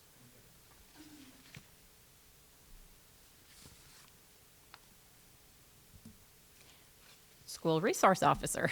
Reimbursed from the District 100 for the SRO, the city receives 70% of the salary and benefits of the average police officer.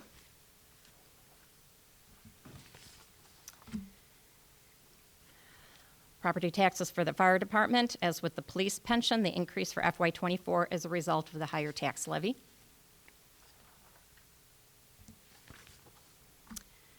Grants for the fire department. We are not aware of any grant awards at this time and therefore have set the value at 0. Miscellaneous revenue. One change to this line item for FY24 is the addition of plan review fees. These fees are collected by the building department as part of the permit fees and have historically remained with the building department. However, they are fees paid for work performed by firefighters and will now be realized as revenue by the fire department. And the new line item for ambulance services, beginning FY24, as a result of OSF selling its fleet. Expenses for ambulance and billing services are part of the fire department budget.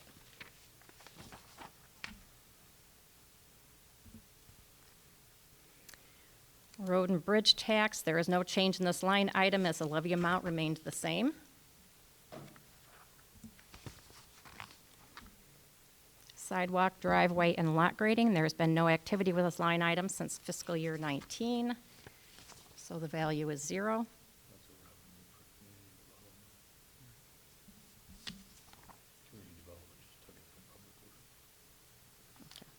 Did you want to?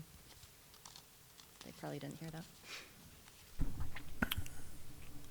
that. Community development took over the sidewalk, driveway, and lot grading revenue in 2019, so that would be a revenue item in the community development budget.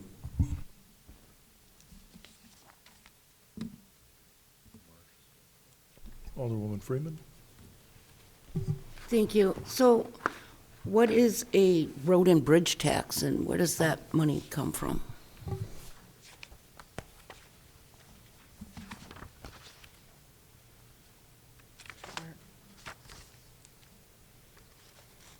I'm sorry, where are you looking? It's page 42.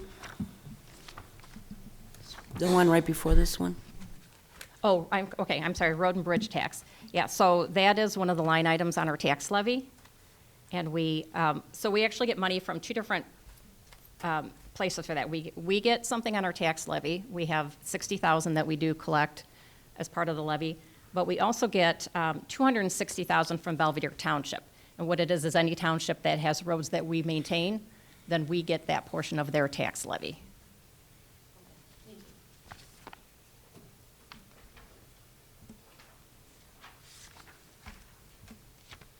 Oops. Miscellaneous revenue, payment for street department mechanics performing work on other departments' vehicles. Again, based on what we've seen so far this year. Expense reimbursement, no change has been made on this line item.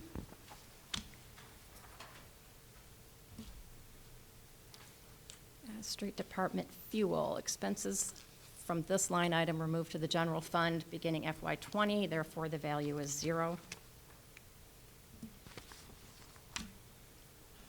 Sale of assets, which is the sale of vehicles or other capital equipment. We do not anticipate any revenue for fiscal year '24.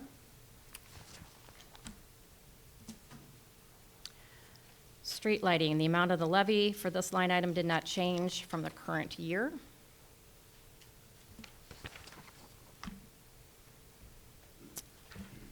Revenue estimate for next fiscal year for the utility tax for electric is based on this year's actuals.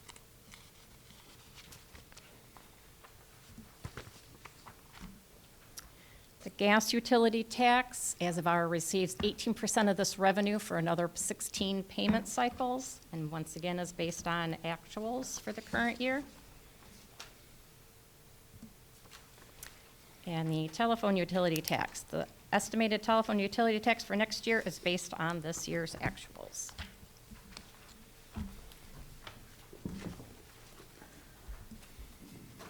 Sure. Alderman Snow? And I hate to backtrack. Could we go back to page 8?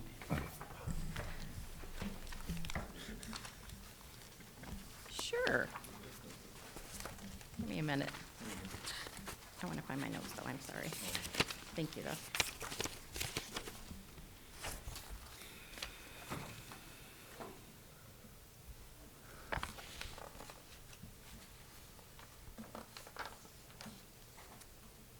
So that is. Whoops.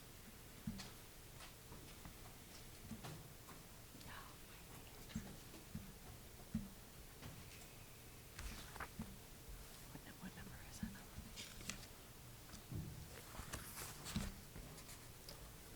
it? Okay, page 8. So we've got an increase showing there, but again, we're showing that the economic impact of not having Chrysler in town is going to affect that. And I'm kind of curious as to why we're increasing it, when if nothing else, we should be maintaining status quo or less. Just tossing it out there. So the areas we could potentially see some impact if Stellantis does remain idled is going to be in your gas and your the utility taxes, as well as the sewer and water revenue. But they don't sell anything, so there's no sales tax. The economic impact generically around the area, let's be honest, people coming to the gas stations, buying, hitting our Walmart instead of their own local Walmart. Again, I thought that's part of the economic impact as Yeah, well. but I don't know how you would quantify that. What we're talking about is, you know, the impact, you asked specifically about the projected impact of Stellantis on the city, and, I mean, Does it not affect the sales tax? Like Walmart brings in 10% less people because the guys aren't getting off from work, going to our Walmart? And that's Well, sales tax, is it not? That's why I'm asking. Well, I suppose, but I don't know how, you know, I don't know how to quantify that. I don't know who, you know, how would I know who shops? But we can quantify what the, what it means regarding our water and sewer revenue. If they're not running Stellantis, we can quantify what that means regarding any of the other, I guess their property taxes will probably remain the same. But Again, I'm just looking at the sales portion, the municipal sales tax. And in 22, 23, we're at 4.6 million, but then all of a sudden we're jumping up to 5.1. And how do you qualify that increase when we're going to have potentially less? That increase actually is based on current right now. If we take out through what we've received so far, it's actually higher than that, what our estimated revenue is for the current year. So that's actually a slightly lower number based on actuals.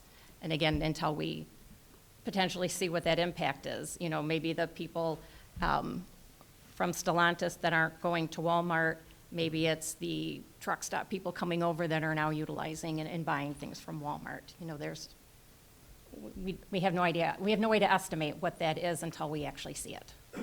Okay, just questioning. I didn't see why we were increasing it 10% and we've got a potential loss coming, that's all. But yeah, that is slightly lower than what we estimate our revenues are going to be for this year. All right, so give me a minute to get back to expenses here.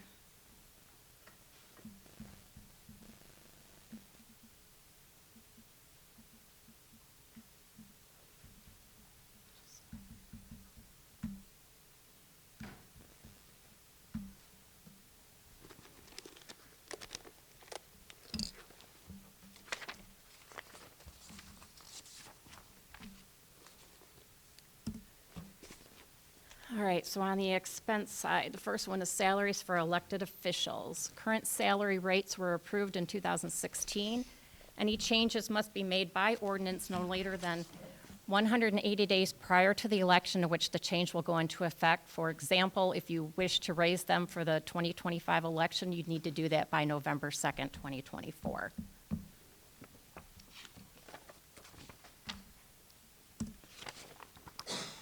Salaries, regular full-time, includes deputy clerk, assistant clerk, finance officer, and city attorney. Water sewer reimburses 25% of the salaries of the finance officer and city attorney. These salaries will also be reviewed as part of the non-union salary schedule later in the presentation. Group health insurance includes administration, retirees, cities, deductibles, and retirees' claims, library employees, and envision costs for administration of the plan.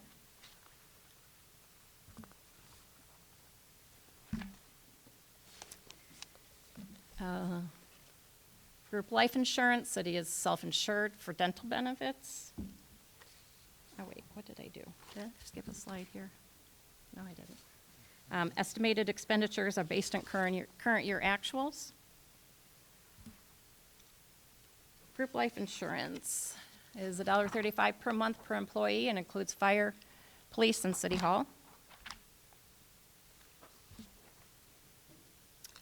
Health insurance reimbursement. This is reimbursements received from retirees, COBRA participants, current employees, and the library. Unemployment compensation, we do not budget an amount unless we are aware of known costs, and we are not aware of any.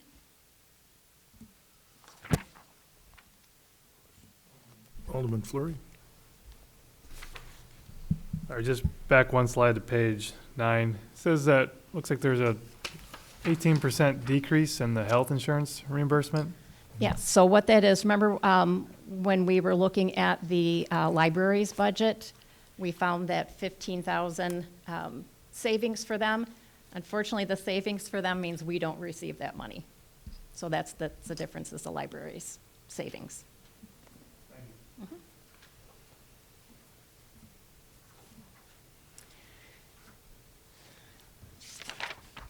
Memberships, meetings, and conferences. The increase in this line item is due to a realignment of what gets paid from this line item.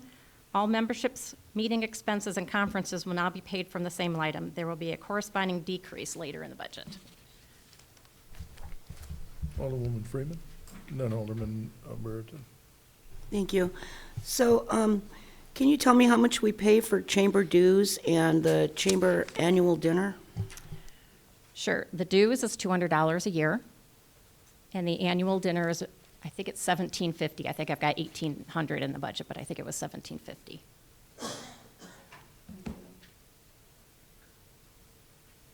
Alderman Brereton. Thanks, Mayor.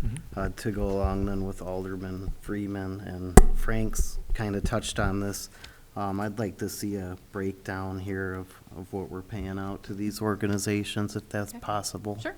Thanks.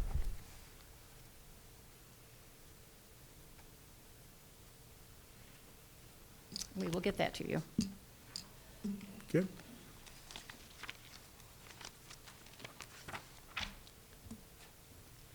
So Subscriptions and education materials. This line item has been zeroed out. Previously paid were a subscription to the Wall Street Journal by a previous administrator and publication notices, which were also paid from another line item.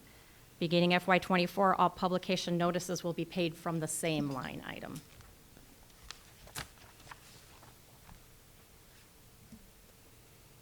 Repairs and maintenance for buildings. This includes janitorial and disposal services, alarm system maintenance, rug services, and the like. As you can see, there's a decrease. This current year was increased by $10,000 for our new alarm system, so that will be gone for the next fiscal year. Repairs and maintenance for equipment includes copy machines and printer maintenance. Same amount budgeted for this year, or next year as the current year. Legal includes Westlaw, recording fees, traffic court, publication notices, books and legal materials, dues, and the like. As mentioned in a previous slide, all publication notices will be paid from this line item beginning FY24. The major decrease from the current year was funds set aside for possible arbitration related to union negotiations. All 5 contracts were settled earlier this calendar year.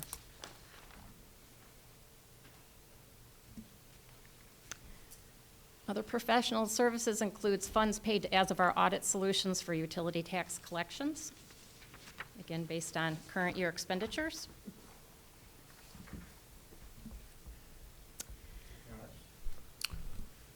Alderman Burden, I'm sorry. No, thanks again, Mayor, appreciate it. Just to slow down here for a second then, so other profession, is that all it includes then? Is it just As of Our and mosquito management, or is there more in there? No, actually, even for this year, the only payments that have come out have been those made to As of Our. Okay. And then if I'm. Sure. Then so the mosquito management is factored into this? It's in there, but I don't think we have paid for that for a few years.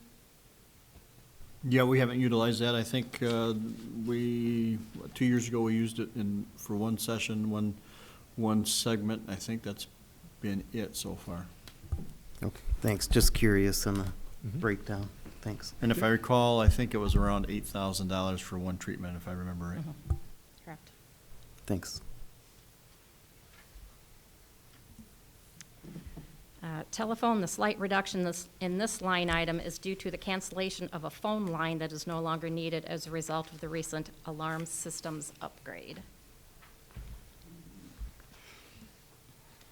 Codification, no changes in expenditures as anticipated for FY24. Other communications includes tablet and cell phone charges for administration. No change from the current year. Office supplies, copier leases, postage and meter maintenance, office supplies, website maintenance, ADP payroll expenses, tech support to Boone County, things like that. The increase for FY24 includes an Encode upgrade and the realignment of expenditures.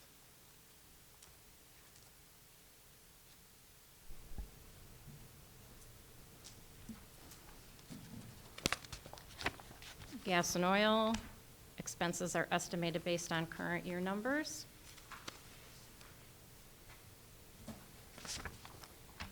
Other supplies includes towels, soap, tissues, toilet paper, garbage bags, and things like that. Same as the current. Miscellaneous expenses paid. Okay, so this is Chamber of Commerce, RMAP, North Cog have been moved to the memberships, meetings, and conferences.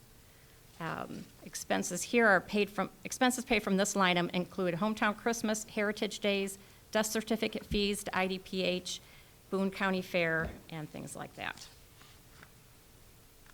If that's another one you want to see a breakdown of. Alderman Freeman? Okay.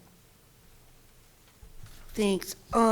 As far as gas and oil, the page before this, I guess, that each department, like the fire department, the police department, the street department, they all have their own gas and oil budget. So this in the general fund, is that just for like city vehicles, like Or who's driving these cars? Well, this, is that referencing for the total that we buy out in bulk, correct? It's all to J&D Oil. Yeah, so this is the line item that we use to actually purchase the gas from the vendor. And Okay. then- And then each of the departments then are charged For their use. for their use. Oh, okay.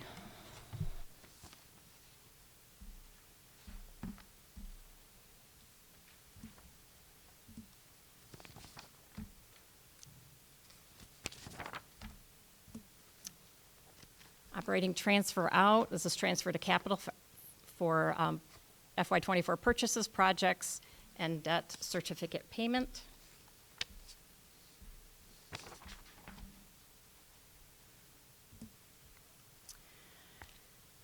Real property taxes, accounting and auditing, no change, as the levy amount is remaining the same.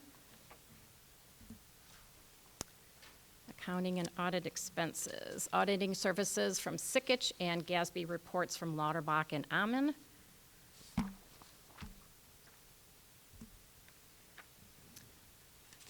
This line item remains the same as the current year, as the tax levy, did not change.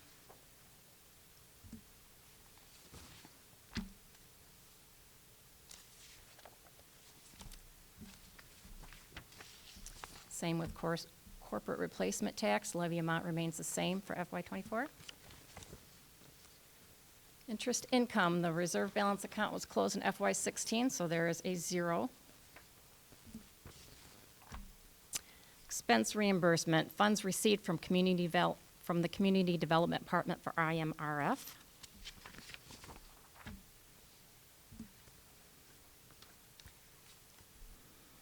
And this is IMRF paid out for all city employees.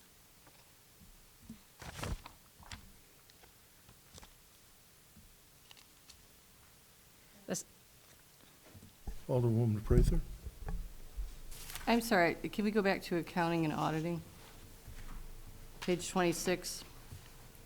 So I'm noticing right around 2020, 2021, I mean, it seemed like what we were paying for accounting and auditing services was pretty consistent, and then we see quite a big increase. Can you explain that? certainly. When my predecessor left, they did ask Sikich to perform additional functions in her absence, and that was the difference, was the extra contract work. Sorry. So we're basing, I mean, since are they going to be continuing to do all of that work? No, they are not. And actually, the small increase I'm showing for FY '24 is just assuming Lauterbach increases fees. I just put an assumed increase in fees in there. So, but no, they do not do that work now. Okay, good, because that's like I think it was about 15,000 was the contract amount. Yeah, because if we're looking back at the actuals for 2020, it was about 36.5, and we've got $50,000 budgeted for 2024.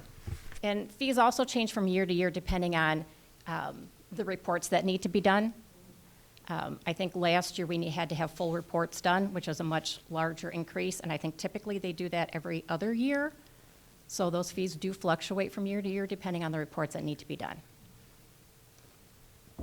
Okay.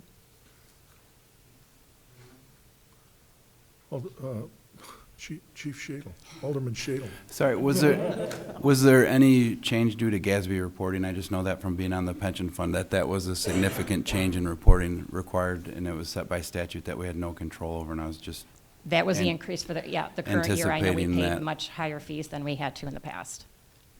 Also, we had an additional audit done for the ARPA funds.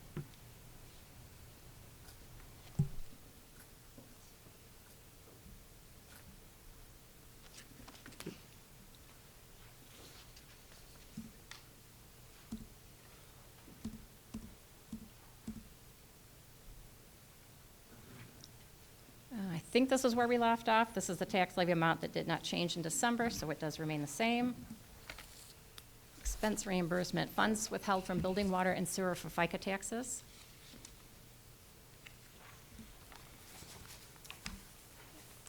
And this is the library's reimbursement for FICA taxes. And the total paid for employer portion of FICA here.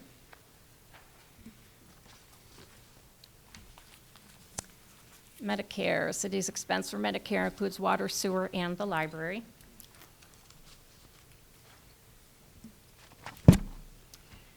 Insurance liability is another levy line item, and it is not changing for the new year.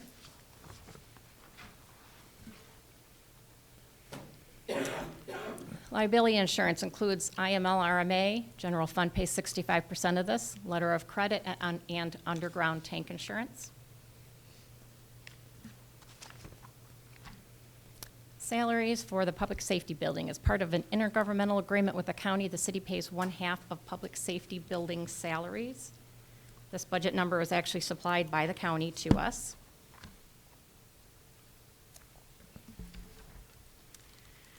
FICA and IMRF paid on public safety building employees. Again, the city pays 1/2 of these expenses.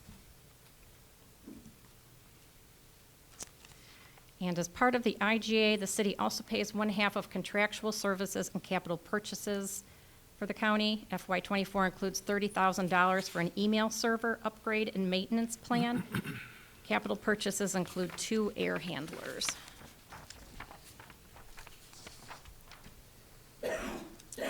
Physical exams for Police and Fire Commission. The rather large increase for physical exams is due to anticipated new hires and promotions for both police and fire as a result of retirements.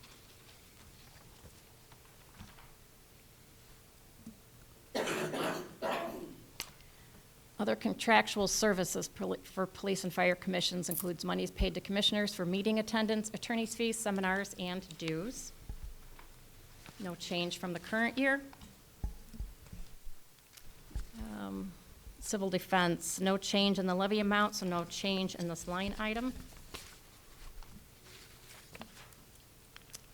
Miscellaneous revenue, insurance settlements for damaged sirens and annexation fees for tornado siren planning and capital improvements. We do not anticipate any.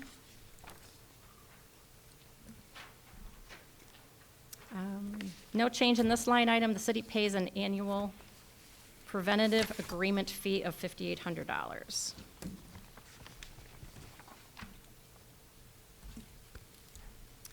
Refuse and landfill, this is another levied line item that will not change for the new year.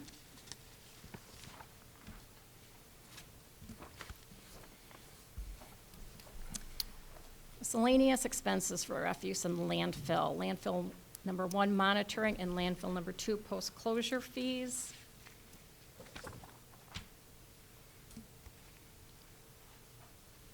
Real property taxes for forestry, no change in the levy amount, so no change in the line item. This line item was in front of you previously as part of the Public Works presentation. As you can see, there is no change in the budgeted amount. Council on Aging. This is financial assistance for the Council on Aging Transportation Program, which was moved to another line item in FY23, so the planned amount is 0.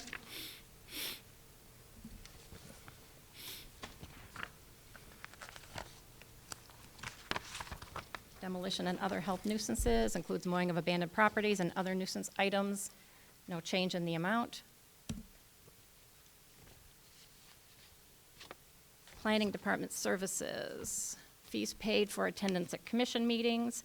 The increased budget amount for FY24 is in anticipation of a higher number of meetings due to increased activity. Your Honor, could we back up to page 54, economic and business development? I think that was my next slide, wasn't it? Yeah, that was my next slide. Fees paid to Growth Dimensions and Boone County Council on Aging for transportation, as well as the Downtown Facade Grant Program. Facade Grant The facade grant is funded with 5% of video gaming revenue. Please note the amount to be paid to Growth Dimensions has been decreased by $25,000. The amount proposed for FY24 aligns with the county's contribution and with the established practice of sharing costs equally with the county. Alderman Snow? And I disagree. I think we need to bump that back up to 55. The city gets a lot more benefit than what the county does from Growth Dimensions. And even during the part of our meeting, we were approving all kinds of things associated with bringing in Project Kelly and all the infrastructure and stuff that occurs with that. I don't see how we can justify cutting that by 25,000. And I also question, how did we jump from 18,000 to 41,000 on the transportation portion? So the transportation, we used to pay from two different line items.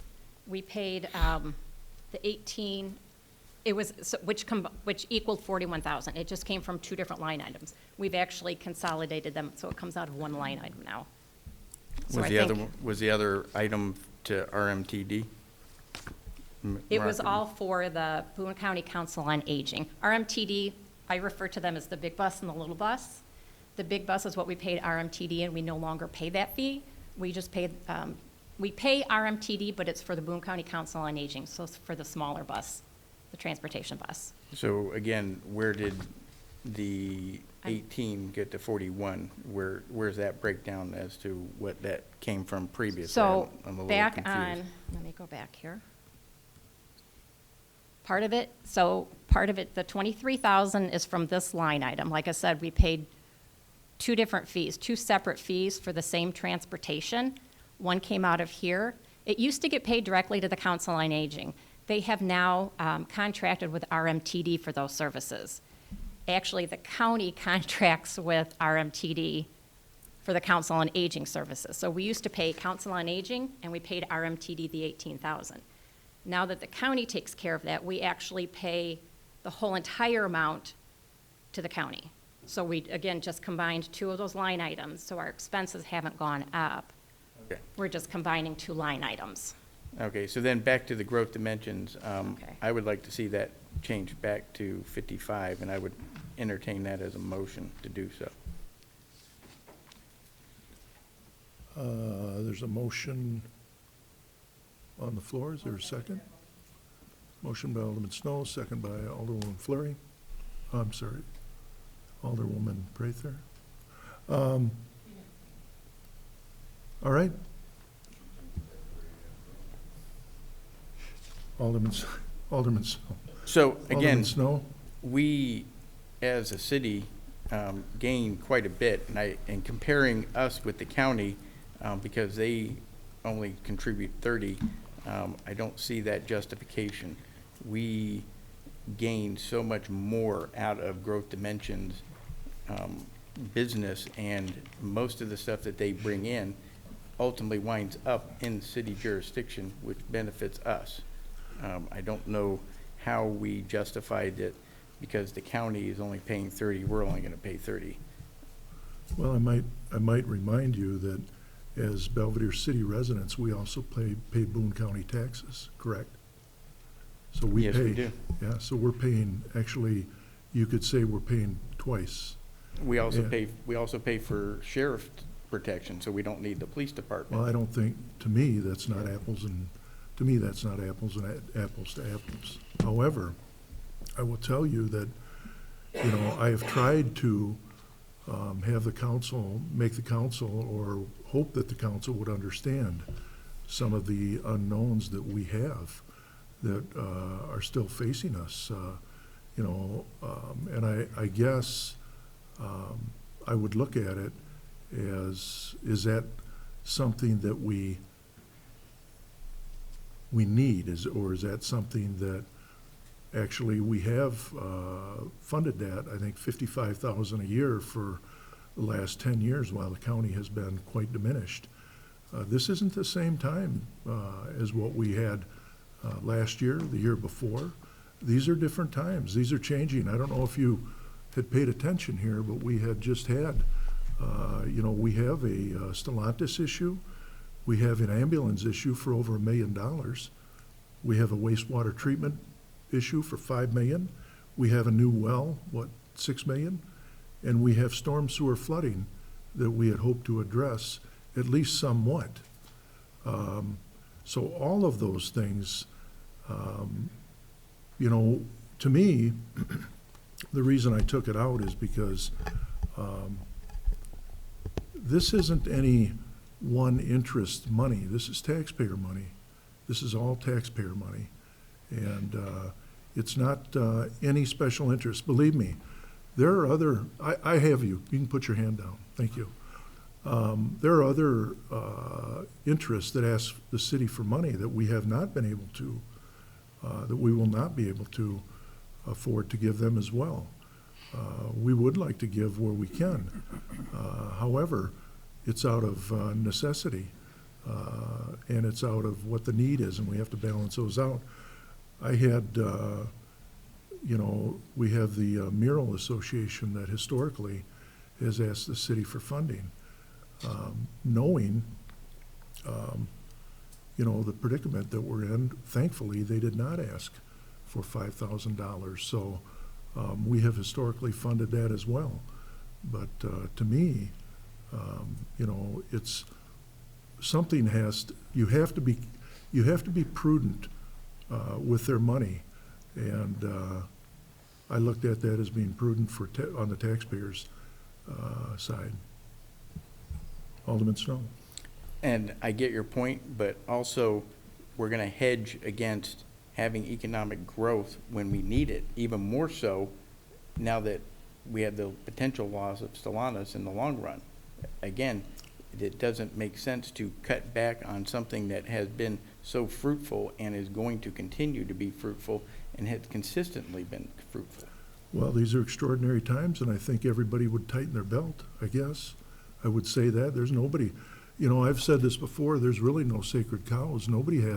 There's nobody that's off limits regarding what we ought to be doing prudently with the taxpayer funding, with the taxpayer money. That's how I look at it. I don't think we're flush with cash here, not after what we had just heard tonight. And if you think we are, I disagree with you. I think you're wrong.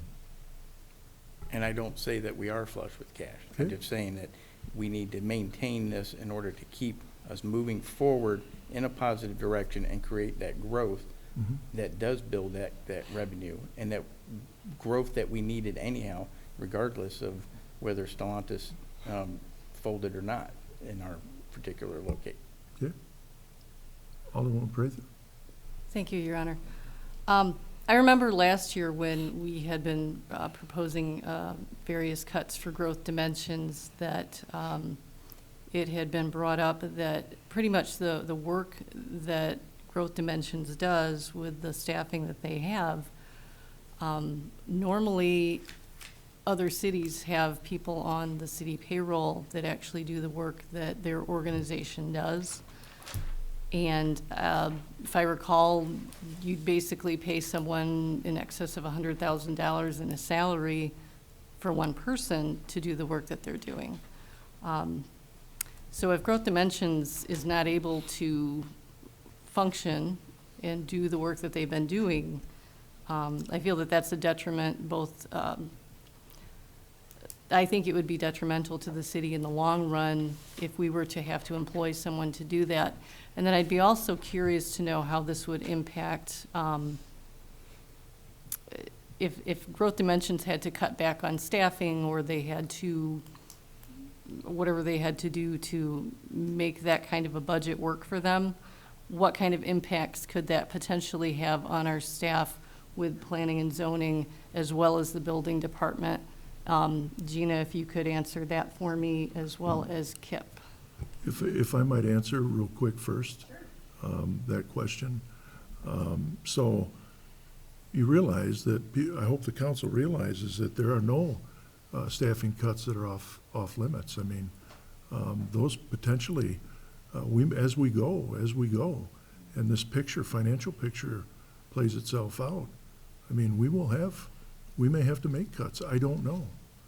I agree with you. We would like to be able to keep good employees, and we want to keep vital employees, but we're in a financial predicament that we've never seen. And we're headed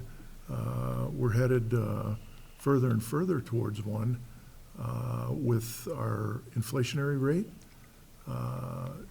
Even that, not counting all the other, all the other accomplishments or all the other priorities that we have on our list. They may all have an impact on what you're just asking about, whether it be business development, whether it be street department. I don't know what that picture's like, and I don't think anybody else does either. But I do want to make sure that we're prudent and we try and be cautious with how we spend our money. And, I look at it as, the ones that we can do. I don't know. Staffing is a funny thing. Those are tough decisions. Every organization may have to make that decision, just like we may have to. So I try and look at it I don't look at it from any organization other than the taxpayers. That's what I look at. That's where I look at it is from the taxpayers. And the other ones, any other organization, they will adjust that accordingly, but that's really not, that's not in my purview. I don't know. Go ahead. You ask Kip? I had asked if Growth Dimensions is, I'll use the word crippled, by us reducing their budget amount, would that have impacts to the Planning and Zoning Department and the Building Department if Growth Dimensions had to cut any of their staffing?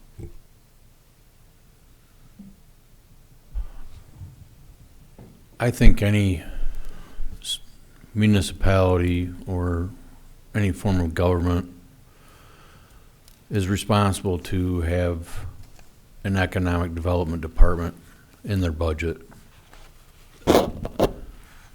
for growth, for courting businesses, for taking cold calls, taking inquiries about development. My department doesn't have enough staff to kind of handle all those calls, and I think economic development helps buffer that and kind of feel out certain projects that are going to come into the city or not come into the city or competing for our city. I think it's a necessary evil. I am all for economic development and community development. Sure, you can outsource it. You can cut everybody's budget. We're all looking at a gray area right now. We don't know what's going to happen, but I think the trend for the city with some of the projects that are coming in, the trend, we're hanging in there. We're steadily moving forward, and as I stated before, I think every city that thrives for the taxpayers and for the wellness of the people that live there, economic development is an important part of that. Alderwoman Freeman? Thank you. Could I ask Pam some questions? Sure. Pam, would you?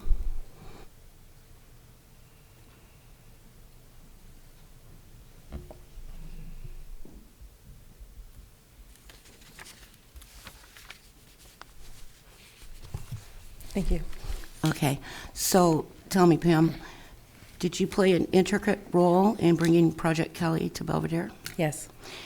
Did you play a pretty good role in bringing this new truck stop, which is going to bring a lot of revenue in a lot of ways to Belvedere? Yes. Both these projects started about, our initial conversation was over 3 years ago.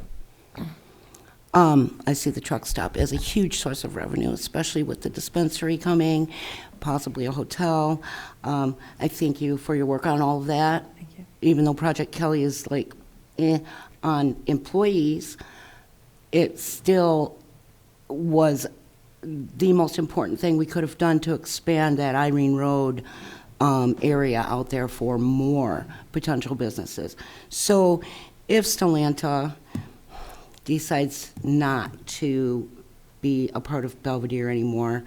The suppliers, they only supply to our local plant, or do they supply to other ones? Are some of those jobs still going to be okay? And if not, can you market those buildings to other people once, God forbid, they are empty? Absolutely. In fact, there has been several requests for automotive and electric type buildings. We just don't have the infrastructure. We don't have the capacity. We don't have the buildings that meet most of their needs that are available. So yes, we would be able to market those buildings, and there's a very good, and for a company to build from scratch, it's much more expensive from them to retrofit what currently exists. So I am confident. The current businesses, suppliers, Magna is an international company. Of course, they moved here because they service Stellantis, as well as Yangfeng. Casson serves Stellantis. We have a number of them that serve Stellantis here.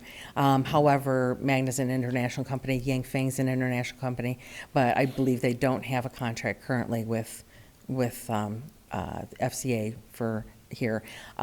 Magna could potentially do another product here, or maybe offset some of their other locations, but I don't know at this time. Cassens is holding on to their location. They do anticipate that there will be other opportunities in the future. So, I mean, I know this is devastating, as the mayor said. I mean, I couldn't agree with him more. We hope that there will be another project. This is the first time. As many people know, Stellantis closes every 5 years and has retooled. This is the first time, though, that we have not been notified of a next project before they have idled. And I think that creates a lot of uncertainty. But they have made a lot of investments throughout the years, hundreds of thousands of dollars. They will not leave that empty. If they're not going to do something, they will sell it to somebody. There's, good probability of that. I don't see them leaving it empty for long term. So, you and I have had discussions a lot. Like, I'm big on retail and commercial development, and you're more on industrial focused. At this point in time, I'm kind of thankful that you are industrial focused, as much as I still want retail and commercial. But I do think we need you right now, probably more than ever. Thank you. Okay, thank you. Thank you. Alderman Fleury? I don't know if you know off the top of your head, Pam, how many jobs was Project Yukon projected to bring to the community? Right now, we are still in negotiation phase. So, but their current projection, they have shared with us has been between 450 and 700. Thank you. And just something to add, I think we had this discussion last year about the same thing where we, wanted to cut growth dimensions by $25,000, and we had several business leaders and people who are actually in economics and leaders of the city who deal with business on a daily basis saying that would be a huge detriment to the city. And I just think that, again, we see that we're not talking about sacred cows here. We're talking about something that talks about growth and brings in revenue. And this is one opportunity where we can invest into our own ability to produce revenue. And I think we've proven that we have increased revenue. And I think to decrease it, again, I think what Pam said in the beginning was that it shows people who are thinking about wanting to invest here, they might be a little hesitant to invest in our community when we're trying to cut one of the things that actually produces economic growth. So, we've talked about this all the time about how, yes, of course it's important to, be prudent with the tax dollars of our citizens, and I think we all take that very seriously, but to try to cut $25,000 out of a $20 million budget, I don't know how big of an impact that's going to have on helping pay for the ambulance or helping pay for other things, but I do think it'll have a big impact on how much future growth will come here, and I think that's not a gamble I'm willing to take, to save $25,000 to lose out on possible millions in the future. Again, to me, it doesn't make sense from my perspective, but when we have business leaders who, that's their job day in and day out, to come in and say that's a bad idea, I think you have to take that into account also. It doesn't pass your own common sense, and it doesn't pass when other people come in and talk about it. So again, I'd like to see at least 55,000, and they never asked for an increase, and then out of nowhere, we're asking for a decrease. And I'm sure if we gave them even more money, they could do more with that, but we're not asking for that. We're just trying to stay at the quota of 55,000 that has a proven track record. So I appreciate your hard work, and again, I think that economic development, like Kip said, I think is a key to our city. Okay, thank you. Alderman Stevens, and then Alderman Frank. Now, the money that the county and the city gives, is that the only income you have, or does the growth dimensions, do they have savings accounts, CDs, and reserve, and how much is kind of setting in reserve? We have tried to keep a 1 year's a budget in our reserves, and every year, like I said, we have our start at zero. We don't have any revenues, so we have to dip 100% into those reserves to occupy the next year, to continue to function. So that's why we have it. Right now, so this entire year, I'm trying to get enough budget for either next year or for this current year. So, I mean, we're calling it 2023, but I have about half of my budget secured. So you're saying there's So no, I have to dip savings into. account / CDs that growth dimension has? We don't have setting that. something? Don't have No. anything like that? No, a lot of organizations have invested their funding, and there's, I've heard there's a local organization that has over $1 million, or actually $5 million. I heard another one has $1 million. I mean, we don't have that kind of money. No. What we have in reserves is it. Alderwoman Frank? Mayor, I just want to say in the 70s, and most people that are born and raised here in the 70s, mid-70s, we had a lot of growth. In fact, one of them was my family store. We had the Fred Frank Limited, we had Ben Franklin, we had Ace Hardware, we had Treasure House, we had all these businesses, and we didn't have a growth dimensions. We just had people that are willing to come and willing to make sacrifices, and we were a booming city. So I think I want to be conservative when it comes to funding, because we have a lot of issues that we don't know what's going to happen. And it's not to be taken personally, but we have to start thinking about what are we going to take out of here, because it sounds like nobody wants to take anything out. It's not easy saying we got to cut, but we've got to do some cuts. Thank you. Any other comments? Any other questions for Ms. Fettis? Okay, thank you. City Attorney. Just procedurally, there's a motion and a second made on the floor pertaining to the budget, but as we all know, we're just at the discussion phase. There hasn't even been a first reading yet on the budget. So there's no need for this motion to actually advance to council next week. What would happen is if it passes, the mayor and the finance director would take as directory as to what the committee wants to see happen for the budget. When the budget's introduced for first reading at that point, obviously if the numbers are not where you want them, it'd be appropriate to make a motion to amend the budget at that point.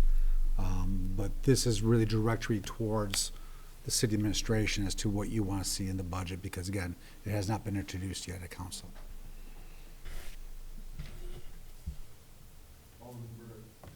Alderman Beretta. Thanks, Mayor. Appreciate it. Attorney Drella just mentioned, kind of ran into that a year ago, and then ran into that with the library levy in a way this year. So my question being, and I turned myself blue last year, so I won't do it last year or this year. So Alderman Snow's amendment. Well, first of all, I'm gonna kindly, respectfully maybe disagree with you, because we don't know how many people will be here, because I ran into that trying to make a cut last year, and it didn't work to my favor.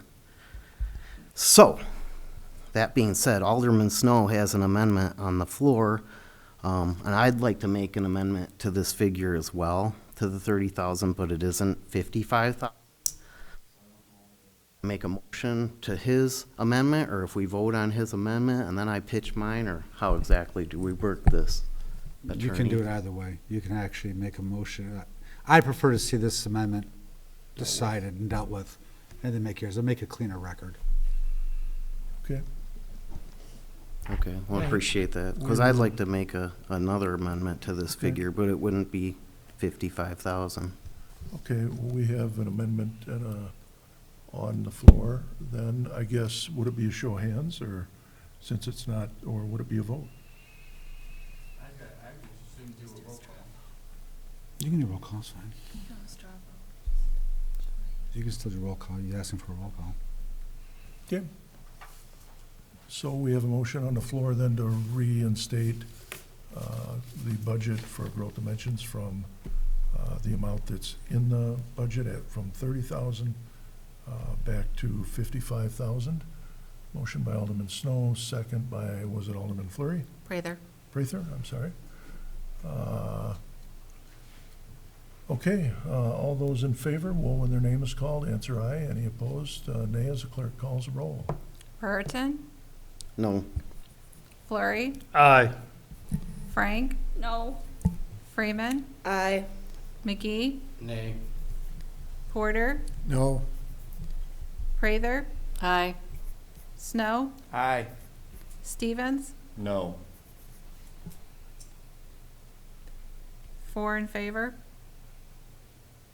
Motion's lost. Motion fails. All right. Alderman Brereton. If I may, thanks, Mhm, Mayor, sure. appreciate it. So I'll make a motion to amend the 30,000 to $20,000. Okay, there's a motion on the floor. Do we have a do you have a second? Alderman Stevens, second. Any discussion? Any debate?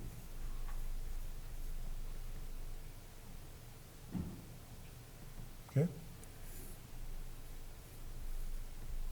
Hearing none, all those in favor of the motion on the floor will answer aye. Any opposed, nay, as the clerk calls the roll, please. Flurry. Nay. Frank. Aye. Freeman. No. McGee. Aye.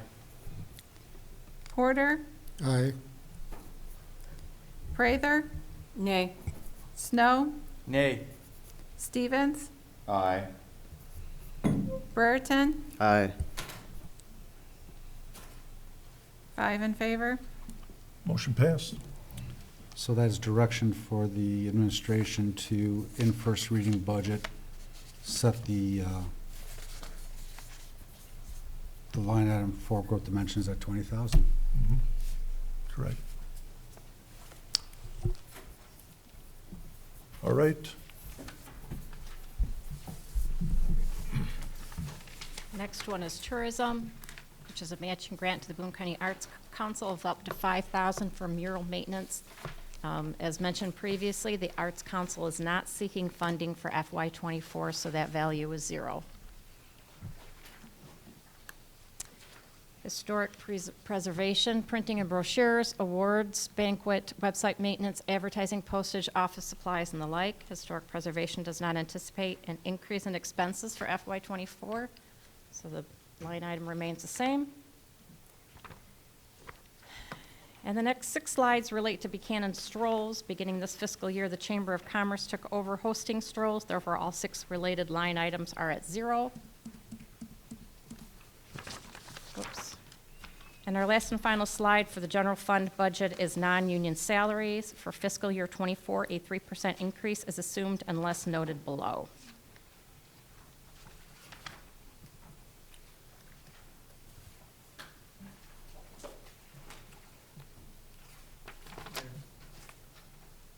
Alderman Fleury.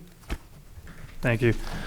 I have a question about salaries. You don't have to necessarily go back to that page, but I know, Attorney, you said that in order to increase the salary, you'd have to do something in advance. What about if you wanted to decrease public salaries? So the salaries that you're discussing on this particular... No, I mean, the salaries for aldermen. If you wanted to decrease, is there a Oh, no, you may not. It's 180 days. No, it's not even that. The salary of an elected official may not be changed or modified during their term of office. Any change or modification in the amount of the salary has to be done within at least 180 days prior to the commencement of that term of office. So we're essentially midterm right now, and we're less than 188 days out before the next election for those of you that are running for reelection. So you cannot affect the salary at all of an elected official for the next couple of years.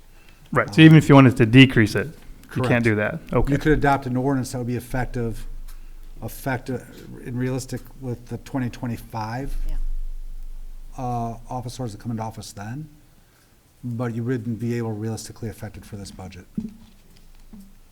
Okay, because my intent was that, put my money where my mouth is, I would decrease my salary in order to increase the growth dimensions. I think that it's that important. So if we were trying to find money, obviously, aldermen don't make a lot of money in a year, but collectively, pulled together, that might make some kind of increase, but just to show that I'm serious about how much economic growth is important to our community. But obviously, if you can't do it for 2 years, then I guess it's a moot point. That is the statutory rule. I do not know if Home Rule Authority can change that at all. I'd have to look that up and research that. Okay, we'll look that up. According to the way the statute is read, you would only have 5 then that would be affected, and then later on, if the ordinance wasn't changed within 180 days of the next 5, then it would remain the same. So, Thank you for that clarification. okay. Alderwoman Freeman? Thank you. So, under revenues, we have our utility tax as $2,160,000. In the past, under expenses, we've used it for Columbia Avenue, downtown streetscape, downtown pavement project. We used it some for Trip Road reconstruction and a tiny little bit for the Bellwood detention. But as of last year and this budget, we have zeros there. So where is that $2,161,000 actually going? It was initially supposed to be for, I believe, the Public Works Department, and it got stuck in the general fund under a different administration. And I haven't seen a breakdown at all of where we're spending $2,161,000 worth of utility tax revenue.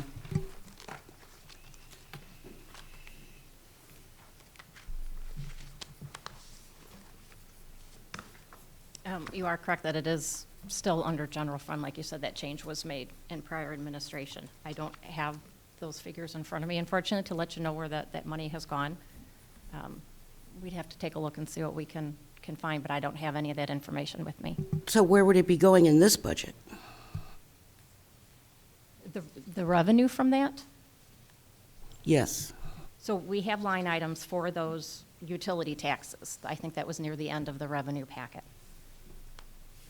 So we still have those line items. They're just in the general fund. Right. So But they're- what is actually coming out of the utility tax line item as far as expenses that we're paying from this $2,160,000? And that's the information I don't have with me. I would have to find that information for you. It's nothing I have with me tonight as part of the budget presentation.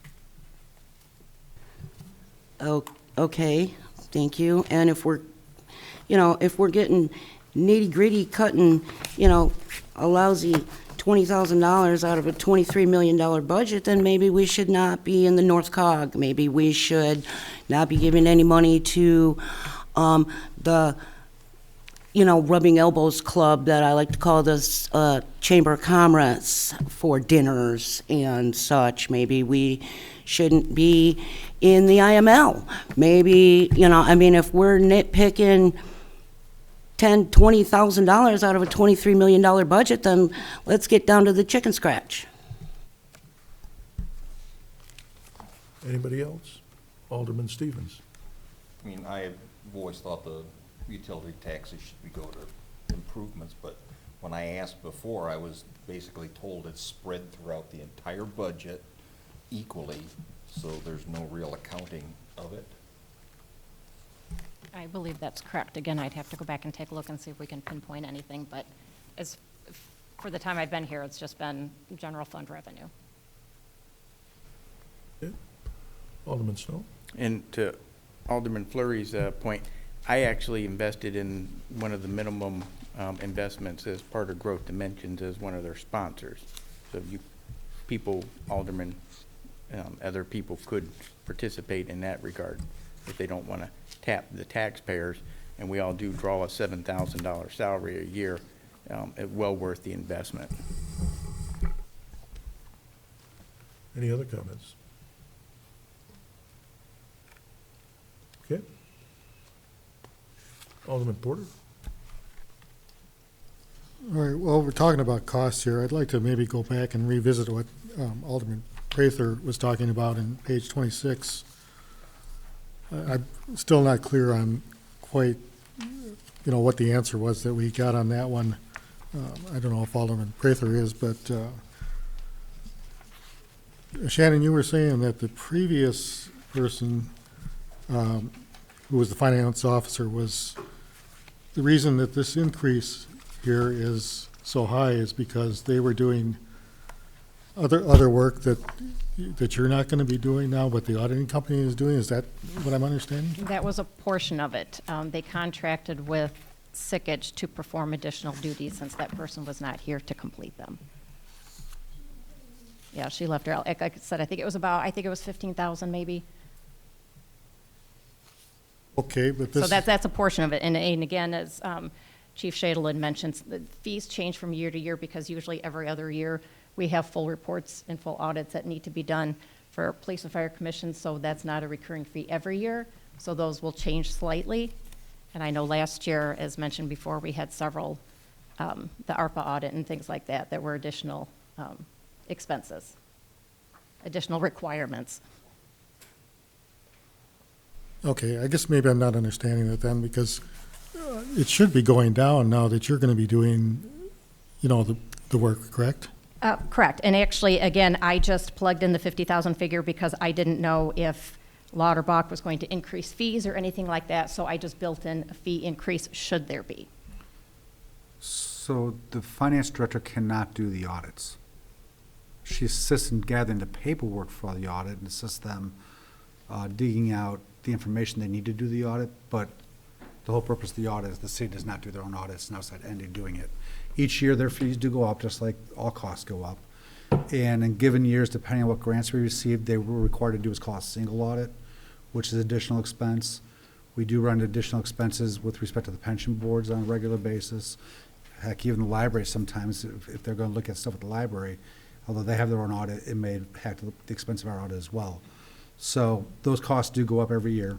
And quite frankly, every year, the General Accounting Standards Board as well as the state requires new information that they want in audits. Yeah, in fact, we which will increases have the as part cost. of this year's audit, GASB 87, which is additional work.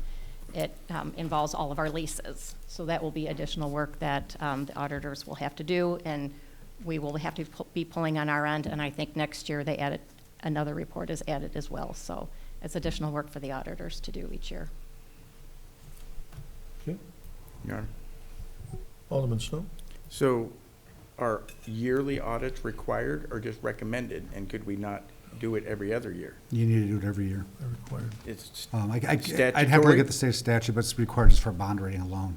Okay. I believe it's required annually for this every city to have an independent audit. The extent of the audit is not necessarily always defined, but if you don't do a full GASB audit and everything else like that, it impacts your bond rating very negatively. Okay. Anything else?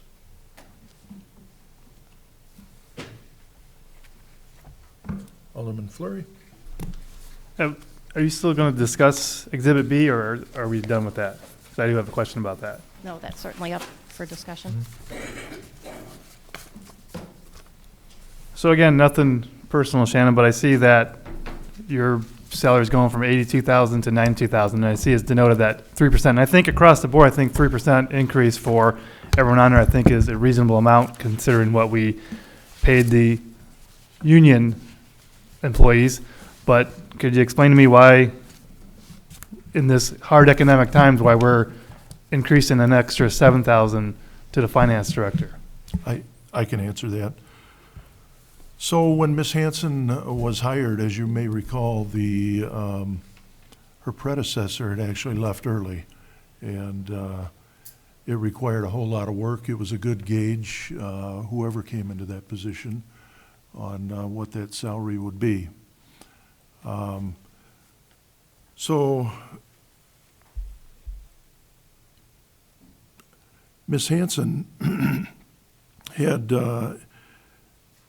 also was charged with catching up on monthly reports that had been generated since the end of March and becoming familiar with the position. She took advantage of a variety of learning opportunities, many of them on her own time, and all with the exception of 2 conferences at her own expense, including not limited to enhancing our budget process, including new ARPA considerations, IGFOA, Rock River Region Evaluating Banks Today, IGFOA Roundtable, Master Your Accounts Payable Strategy, Illinois City County Management Association Summer Conference, IGFOA Workshop, Basic Government Accounting, the hidden cost of collective bargaining agreements, coronavirus ongoing management, planning for continued financial stability, a primer on public budgeting for local governments, governmental accounting overview,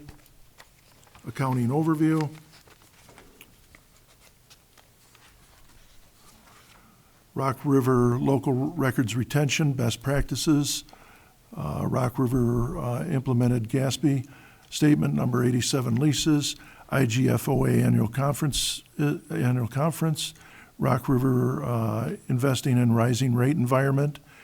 And I'll read this. She spent time with local leaders, attended workshops as well held by Region 1.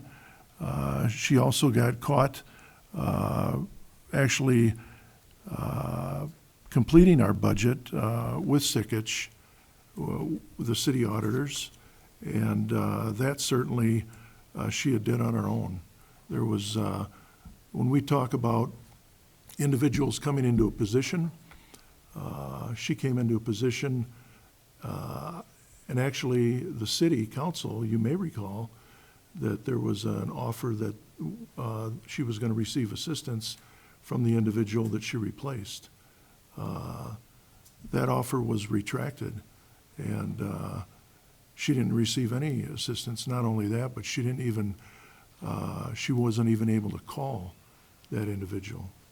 So she took this on at a lower pay scale. This pay scale was on the lower end. I think when we looked at the exhibit for salaries,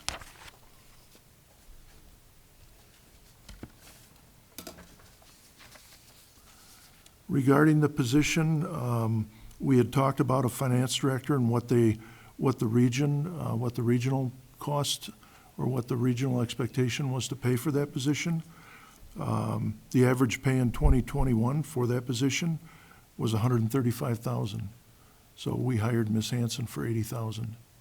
And I will tell you this much, not only did she contend with and deal with a job that was left behind, wasn't completed, it was left, and then had no help, even though the help was offered, had no help being able to actually even sort files. I think some of the files in there were not even labeled. The files in that office were not even labeled. So, you know, you get what you pay for.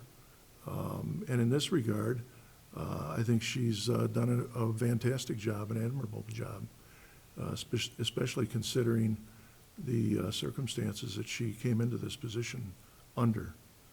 So, Alderman Fleury?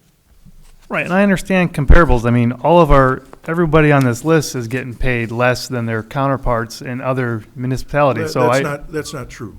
That's not absolutely true. The police chief, we see this every year with the police chief and the fire You chief. said everyone, but that's not true. You And said when everyone. last time we talked about administrative assistants, just about everybody on there, maybe, okay, I can't say 100%, but All right. I would say 90% of the people on there are getting Okay. paid less than what neighboring municipalities are getting paid. Just to be clear, that's not everyone, correct?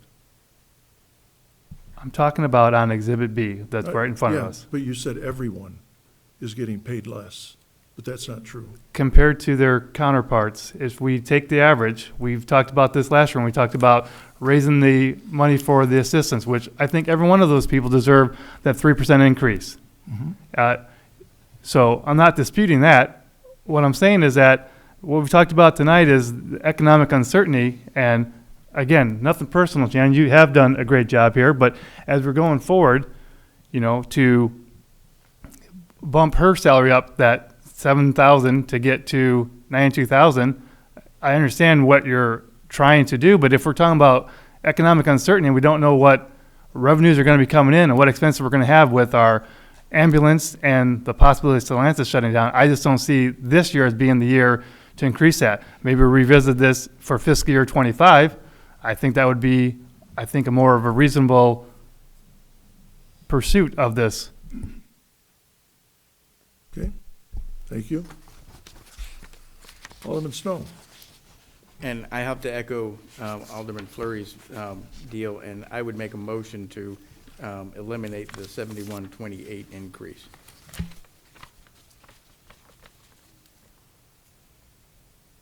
I'll second that motion.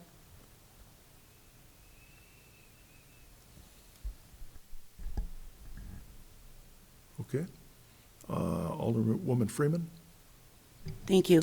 So did Ms. Hanson not come in at the wage that our last director went out at? No. It was lower. Yeah.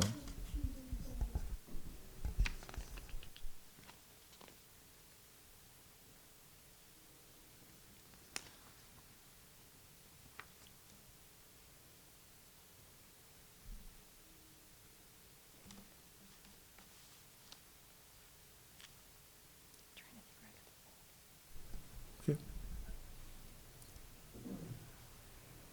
Alderman Snow? And I guess if the way you're describing a lot of the mess that she stepped into and had to take over, I would guess that possibly a stipend at the end of the year would have been more appropriate, because now this $7,000 with yearly increases just exponentially increases. The same issue that we have with pensions for the firefighters and police and other unions, that there's a limit as to that exponential cost that the taxpayers wind up inserting. She did take the job. She knew what she was getting into. And that's my position. It's nothing personal against Ms. Hanson. But again, we're talking about the uncertainty of economic times. Again, that money would be better spent, no offense to Growth Dimensions, to keep more revenue coming in so that in the future, we'd be able to pay everybody more. If I may, I wanted to continue to read some of the accomplishments that I think that are notable regarding this position, Ms. Hanson. She resolved with the assistance of Public Works a $13,000 ComEd charge that has existed and incurred interest since 2019. Resolved with the assistance of the city clerk and deputy clerk a W-2 issue that has existed since it was incorrectly issued in 2020. Remedied how Public Works administrative assistants were receiving their annual clothing allowance. Began issuing W-9s for facade grant recipients, a practice that should have been in place since the inception of the program. Provided a complete budget book for council members at the start of the budget review process, allowing a better understanding of the city overall financial positions. Updated and accurate internal narratives provided to our auditor, Sikich, as part of the audit process.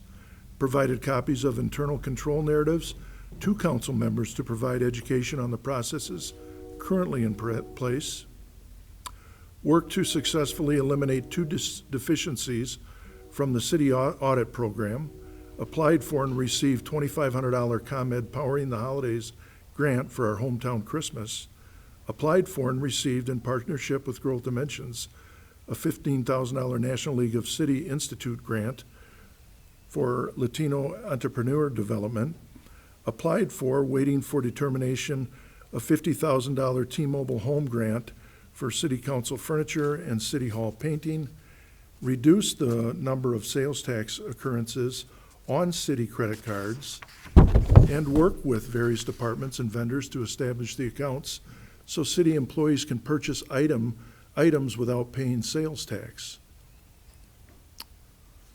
As well, move the files to cabinets and marked each clearly that were not, with information including any corresponding revenue and/or expense line item, mark report files with their frequency and including backup documentation used to create each report, added notes to the working budget file indicating where and from whom numbers are derived and including formulas when possible rather than simply inputting numbers, and added notes and recurrences to the calendar for annual, semi-annual, or quarterly items. So if you're we're going to talk about value, I think she has went way above and beyond, and I do believe, Alderman Snow, that at one point, whenever we'd talked about hiring an individual for this job, you had suggested to me that we perhaps may have to pay as much as $135,000 to find that individual at that time.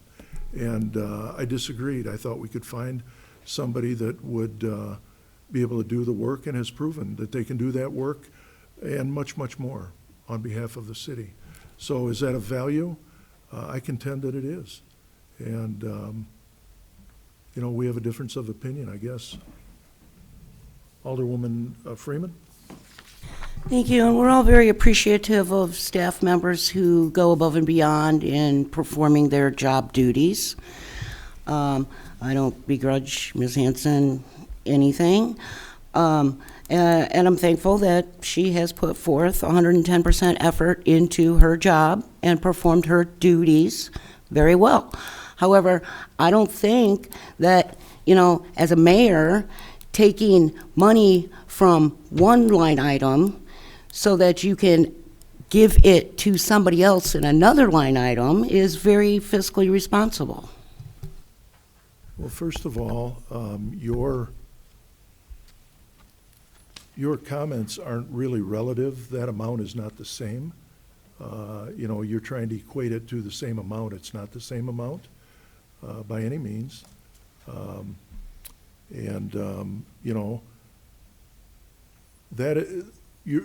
agree. We are not able to perhaps reward every employee that we want to, but we can start by rewarding ones that come in, did a magnificent job for the cities on behalf of the taxpayer, and when they come in here, they took a job, received no help, unlike any other department, unlike any other department head. There was absolutely no place to get answers, and that was because the individual that she had replaced decided that they weren't going to help. So with that being said, I guess you can judge it on its merit, and that's entirely up to the council. Alderwoman Frank? I hear what you're saying, Mayor, and I hear what Dan Snow says. I think that Shannon is brilliant, and she's shown that, and I believe she deserves this, but I can't say no to Growth Dimensions and then say yes to another. That's just hypocritical. But, and I also think that 10%, almost a 10%, is just like too much. I mean, not too much, but saying that it's just not fair. Everybody's 3% plus 2,000, and then all of a sudden 10,000. So there should be some kind of compromise, maybe not 10,000, but something else, because I do believe, I know she went and did a lot when Becky Tobin left, and she was left high and dry, trying to figure it out herself. But 10% maybe just too much, that, you know, it sets a precedent. Okay. I think we also should take into consideration of if we have to fill that job again, will we be as fortunate to be able to get somebody that'll do the kind of job that Ms. Hanson is for that amount of money? Whenever we talked about hiring an individual for that, I was worried that we wouldn't find anybody that would be up to the task. And if we would have to hire for that again, even at that price, I think it would be a bargain. But that's up to the council. So we've got a motion and a second on the floor then to reduce, what was that amount? $7,128. To reduce the amount by $7,128, and is that specific to? Yeah, just for that. To her, okay? Okay. All right. Any other comment? Any other questions? Once Alderwoman Frank? vote, I'm gonna make a different amendment. I'm gonna make an amendment that we don't go the 7,000, that we go in the middle. I'm not gonna say no, that she's not. Mhm. I'm just gonna make an amendment. That's up to the council. Any other questions? Any other comments? Okay, we have a motion and a second on the floor. We'll go ahead and do a roll call vote as well. All those in favor of reducing that amount, as the motion says, will, when their name is called, by $7,128. Will, when their name is called, answer aye. Any opposed, nay, as the clerk calls the roll. Frank? Nay. Freeman? Aye. McGee? Aye. Porter? Aye. Prather? Aye. Snow? Aye. Stevens? No. Brereton? Aye. Flurry? Aye. 7 in favor. Okay. Motion passed. Okay.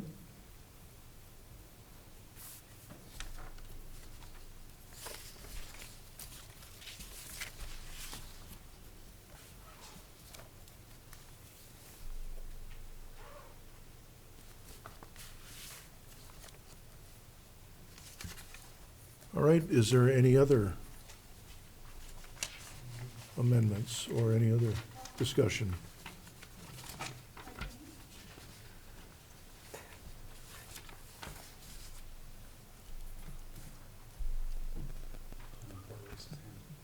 Alderman Porter. Okay. I disregard it. Okay. It was too late for me, right? Because we lost, I couldn't make the amendment, right? No, you I can make an can. amendment. Anybody can. Then I make the amendment that we give Shannon Hansen the 3% plus the $2,000. Okay. There's a motion on the floor to increase the budget and finance officer's salary by 3% and an additional $2,000. And for clarity's sake, maybe Ms. Hanson can tell us what the dollar amount would be. Yeah. 2. Sorry to put you on the spot with your calculator.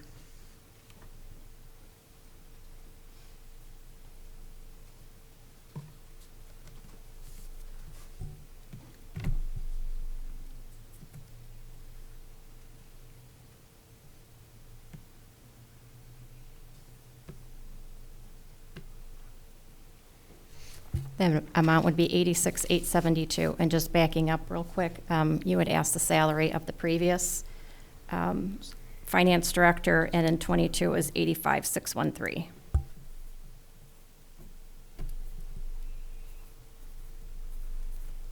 Okay, thank you. 86, 172, is that? 86,872. 86,872. So that is the dollar amount.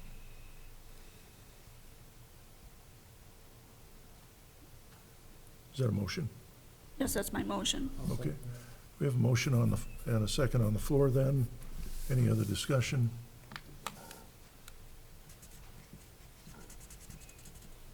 Hearing none. All those in favor of the motion and the second on the floor will signify by saying aye. Any opposed, nay, as the clerk calls the roll. Freeman. No. McGee. Aye. Porter. Aye. Prather. Nay. Snow. No. Stevens. Yes. Brereton. No. Flurry. No. Frank. 4 in favor. Motion's lost. Okay, thank you. All right, moving on with, anything else on Exhibit B?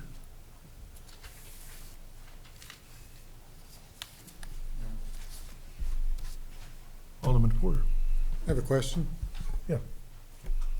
On this salary that we just voted on and also on growth dimensions, now this is something we can come back, we don't necessarily have to wait till the next year, right? We can come back and revisit these after we kind of see how the ambulance revenues go and such, and payments for the ambulance.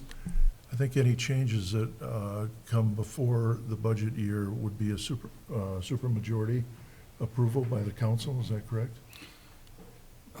Two-part answer. Again, we're only a committee. It hasn't even been on first reading yet. So after first reading, either at second reading, you can make any changes you want to this budget by a motion to amend. That requires a simple majority vote to pass. Once the budget is adopted after its second reading, it may not be amended without a supermajority vote of the city council. In our case, we require 8 votes to amend it. That's one of the reasons why I don't particularly like having salary schedules as part of the budget, but as a standalone ordinance, because to change the salaries of your appointed officials, once you adopt this ordinance of the budget, requires a supermajority vote. Quick answer to Alderman Snow's question earlier about the audit procedures. I alluded to it is required by state statute. That is section 8-8-3 of the Illinois Municipal Code that requires the audit procedures. They made an amendment to that several years ago. One of the things that the audit must do is it has to provide the comptroller with a copy of the audit in the format that they want it. They kind of dictate, the state controllers, essentially kind of what you have to do with it. And I want to say it was, I'm not sure when, but they preempted home rule authority with respect to what we have to give the auditor. So effectively, you are required to do an audit that complies with what the auditor wants to do every year. Okay, thank you. Does that answer your question, Alderman Porter? Okay. Alderman Snow? So we, all the time, do, just like change orders, today, there were a certain amount of things budgeted, things were invoiced, and we go over and above, and then at the end of the year, we do a revised budget to reflect what got spent. So in theory, Growth Dimensions could present an invoice of X number of dollars that we as a council could approve that would go against the general fund that would only get reflected later at the end of the year for the final review ending budget, correct? We approve all kinds of expenses. I'm hemming and hawing a bit because you open up a Pandora's box in a sense. And I know it's a late hour. I don't want to bore the entire council to death with this. Okay, first of all, the supermajority requirement for a budget amendment is a part of the Illinois Municipal Code that we could change with home rule authority if we wanted to, but we haven't. So that requirement is still there. You can do it on a case-by-case basis, but you have to invoke your home rule authority to modify those provisions. And this city council and previous city councils have chosen not to do that. The second part of the question is You know, you talk about modifying change orders. Well, if you look, typically, there's a large budget amount for capital improvements. You're going to spend $1 million in capital improvements. If you move dollars around within that budget, so long as you don't exceed the budget amount, does not require a budget amendment. Usually what you're seeing at the end of the year when we do a reconciliation budget, which is not required by state statute, but our auditors like it sometimes, is to approve the changes in the line items, not actually changing the total amount that the city is spending in that fiscal year. So that often doesn't actually require an amendment. But you have to find money in the budget to shift it around. You know, as a lawyer, I don't think like an auditor does. I prefer to see a budget say everything's I don't think like Shannon does. I'd love to see one big bucket that says miscellaneous revenues, miscellaneous expenditures. And then you guys decide what you want to do with your money, kind of like you do at home. You got a checking account, you got a savings account, but it doesn't work that way in municipal government. But sure would be a lot easier. So the easy answer to your question is, I don't know.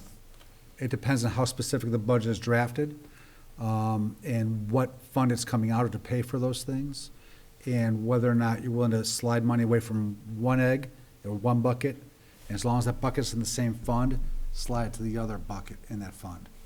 And that's where the difficulty comes in. So yes, it is possible. It may require a budgetary amendment. It all depends on how it's done. When you say fund, is that line item? No, You know, I'm talking funds, water General sewer funds, fund, water, general sewer, fund. right. There's a library fund, I believe. I don't know all of our funds, but. Okay. Any other questions? Any other comments? Yeah, Alderwoman Prather. I just wanted to say, I don't think anybody has any issues with 3% increases as we did for all of the union contracts. But I think I would be very uncomfortable giving increases beyond the 3% when we are looking at really trying to trim the budget, that's all. We actually gave we gave 3.5%, correct? Fire and police for, unions got 3.5% raises this year. Public Works got a 2.5%. That's right. But that was in exchange for keeping their insurance at their no contribution towards premium rate. Okay. Any other comments or regarding the Exhibit B?